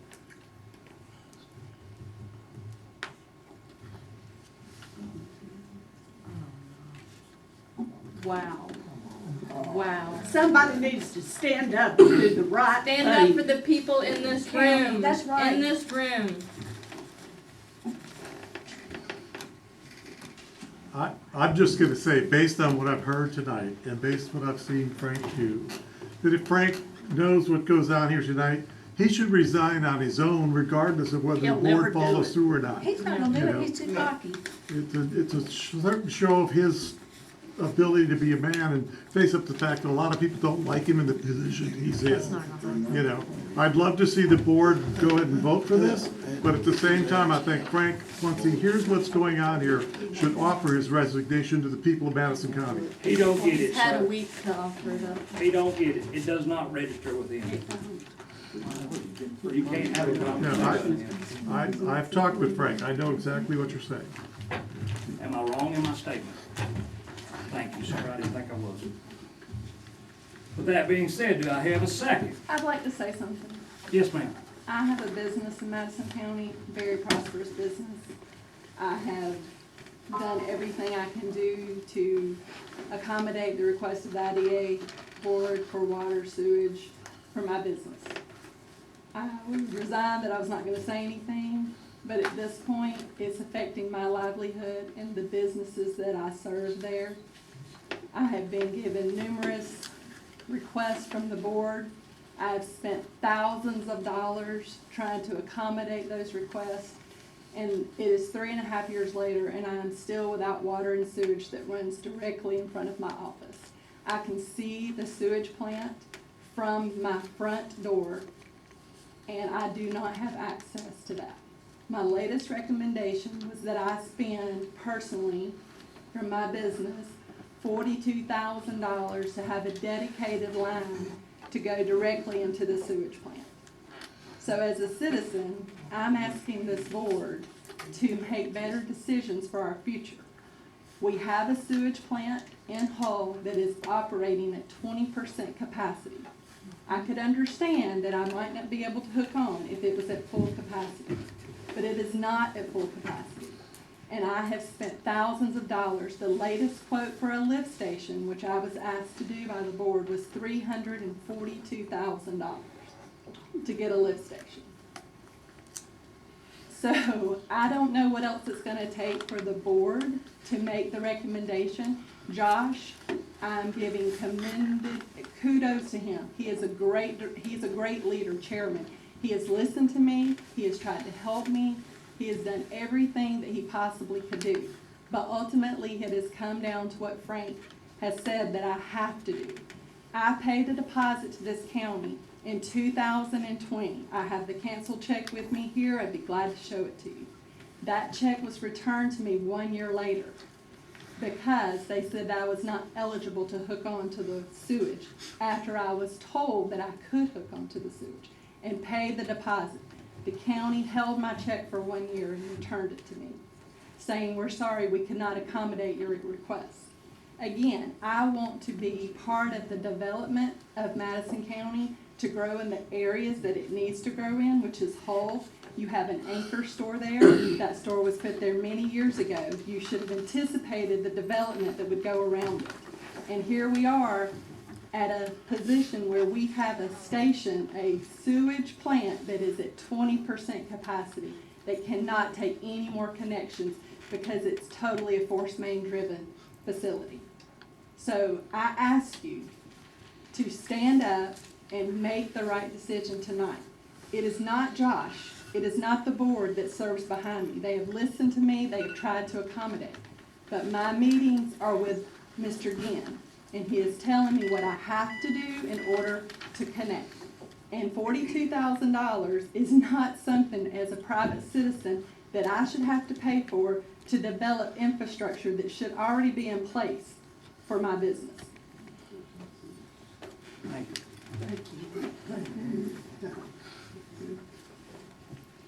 I said in a lot of the IDA, meetings, we've got an IDA board that's trying to run a business with no money. They're doing a pretty good job. They are somewhat handcuffed by Frank. And I said in the meeting not too long ago, and I heard SMI, gentleman that flew down for the meeting, make the comment to Frank, every time we meet Frank, you change the rules. He is handcuffing this IDA board members that are smart young people that's well educated that can move this thing forward. And I echo what Commissioner Adams said, it's time for a change here. it's not working right now. There's too much baggage out there, and you as commissioners were voted in by us to make decisions for us, and it's time you make those decisions tonight. From way down deep, I got a feeling you know what that right decision is. This young lady behind us has gone through a living hell trying to get hooked up to the sewer. I've said in most of those meetings. All right. I have a motion on the floor. Do I have a second? Why won't anyone give a second? Give us your reason. Ma'am, they don't actually have to do that. Well, I'm sorry. I'll be glad to. And disagree if you'd like, I'll not be part of the tone of this conversation. There is an appropriate way to handle this type of business, and if you let emotions get in front of you, there's nothing good to be said about it. So I have 100% confidence, absolutely. Josh and I are related, and I'm very thankful for that. well, I have confidence in Josh. Hang on, you asked me for my statement, so I'll do so. Josh and I are related, and I'm very, very thankful for that. I consider him a very close relative and a very close friend, but I'm not allowing that to cloud my decision-making here tonight. If anyone realizes the history of the IDA board and what it was when they started, there have been serious problems that have been corrected under this leadership. Serious problems. Now, I'm not in disagreement with the problems that are occurring now, but I am in disagreement with this board in a threatening manner to force an IDA board to make a decision. I have confidence in them. They see the same things we do, and I have confidence they're going to make the right decision without me getting in a threatening posture to make them do so. I appreciate that. I'll say something. I don't know. Marion Cartwright, I hadn't been here about 15 years. We had the big deal on Sam Bruce Road when the roads blew out down there. I have a bunch of land in the Hannah Creek comes through, it drains all of Royston and 5,000 acres out there. And Frank Ginn said he could fix that thing. He come to talk me into doing it, went in there.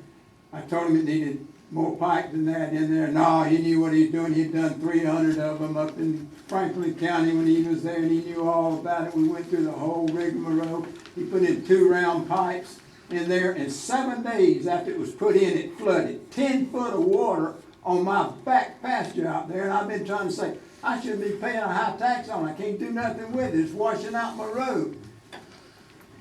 And I called Frank again. I said, Frank, what's going on? Oh, that's a 1,000-year flood. I did a 100-year flood. I thought he knew what he was doing.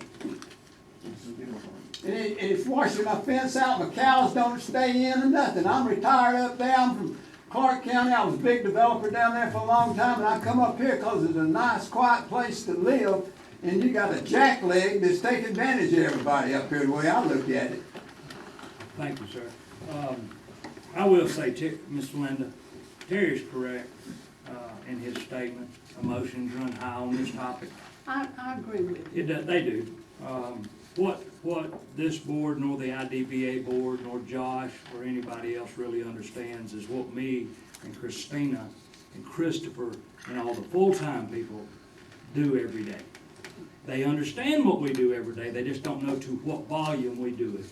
And I would tell you, ma'am, in a 40-hour work week, I spend 15 of those hours trying to correct and or fix stuff that does not involve the Board of Commissioners, and it does not involve the IDBA, but it does involve Frank Ginn.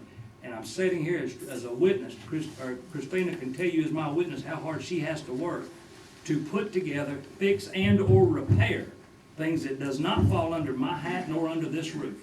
And if I'm going to fix those problems, then bring it on and bring it to me, and I'll fix it.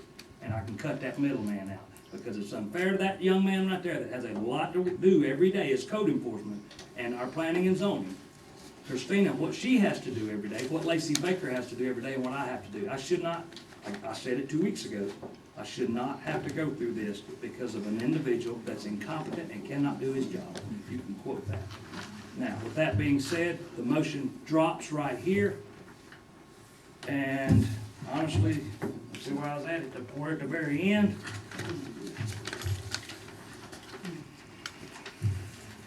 either way, there's, any, urgent matters, sir? Hearing no urgent matters, executive session, discuss real estate acquisition, personal matters, and potential litigation. Yes, sir. Motion to adjourn, Derek Douglas. So moved.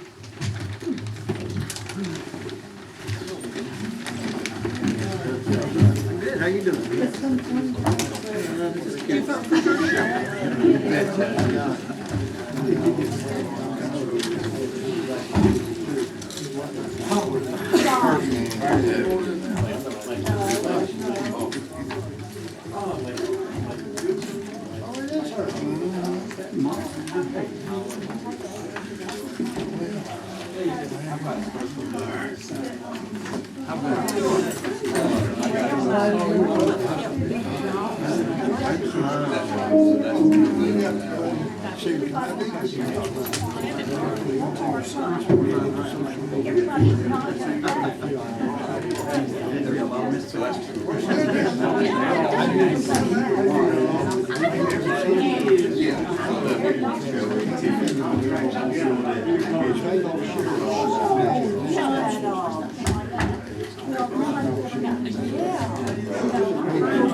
sir.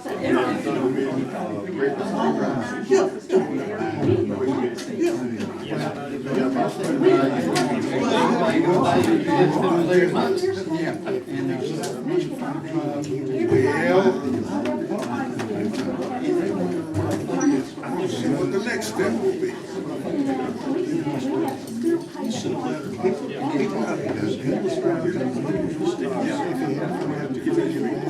Operational target.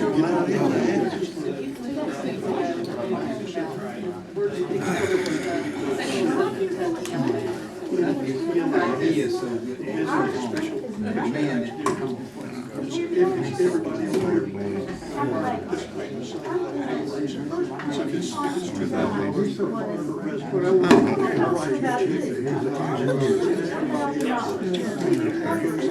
Everybody over there.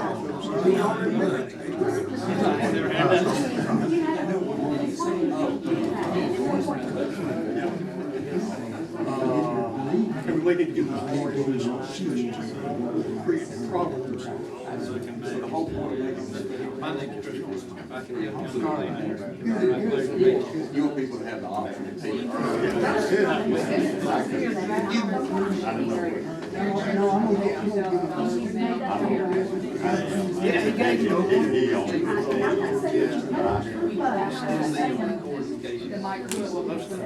Oh, I could.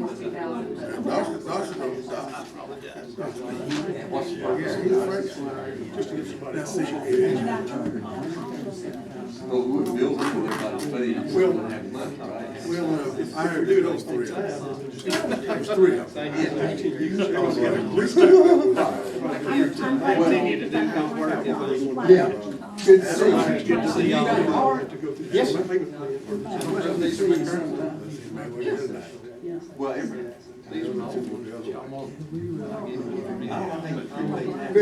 Yes, sir. Last name just like a buzz. I don't think that's a good question.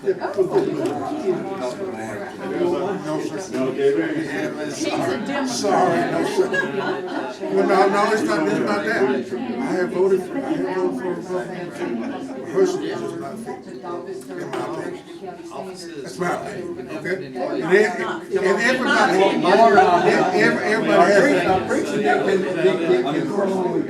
When you come out of the canal. What's gonna be your criteria? No, well, we all have our different opinions. Yeah. We do, but we can still love you. That's right, we still love each other. Even though you voted different from me. For the 100%, just for us to be considered. My opinion, no, but you can You can pick anybody. You can impose it on everybody in that subdivision without. Well, they gotta get rid of it. They gotta get rid of it. So first, Well, everybody has to consider, which means they sign up for it. The next part of it is, you got to have some skin in the game, so, the county's gonna provide labor and then materials. If there's pipes, gravel, then you will share in that, that will be your part of it. Okay, so this is gonna apply to 100%. If they bring it to us, if they bring us the ordinance is written, the county wants to adopt a private drive, we can just adopt it. Well, we'd have to have right of ways or condemn it one or the other, so that's to your point. I guess I was thinking more towards new stuff, but you're thinking about existing. Yeah. Yeah. That's never a dull moment. Yeah, oh, yeah. Figure it out. Not that, this week, I'm gonna drive, he wants me to drive the two private drives, just to let you know what the steps are. I'm sitting required. here. I'll send it to you. I'm like, so why do y'all need me? You know? Well, you know, we've got that ordinance. I know, but we're gonna kind of simple, but more simplified form, instead of calling 10 people, we can just mail out letters, everybody. One of them, we actually have all the right ways released. But now you teach them Stevens. And what I'm suspecting is when they get all the steps, well, someone makes them nothing. Yeah. But if they want to proceed, we want to have all the information up front. Another thing we have to pay attention to when we collect these right of way deeds ahead of time, if there's changing ownership and we haven't recorded them yet, then, I mean, I'm not really sure it's over until we decide what we're gonna do, so. Yeah. I mean, You might this already needs to have be, it. this needs to move pretty fast, that's what I'm saying. We'll go, so that's part of the process on my license, when it comes to the board to. So if I can help, especially with That's any actually questions you something have, her job duties are. there's so much been changing the website. But your extension road was done a little differently, so. Yeah. I think they have to approve it. Please start. And then, I'm sure they'll reach out to make sure, hey, you're still on Call you board. tomorrow. And then he's gonna be like, that Baxter's emailing me again. That will happen. Yeah, I'll be sending y'all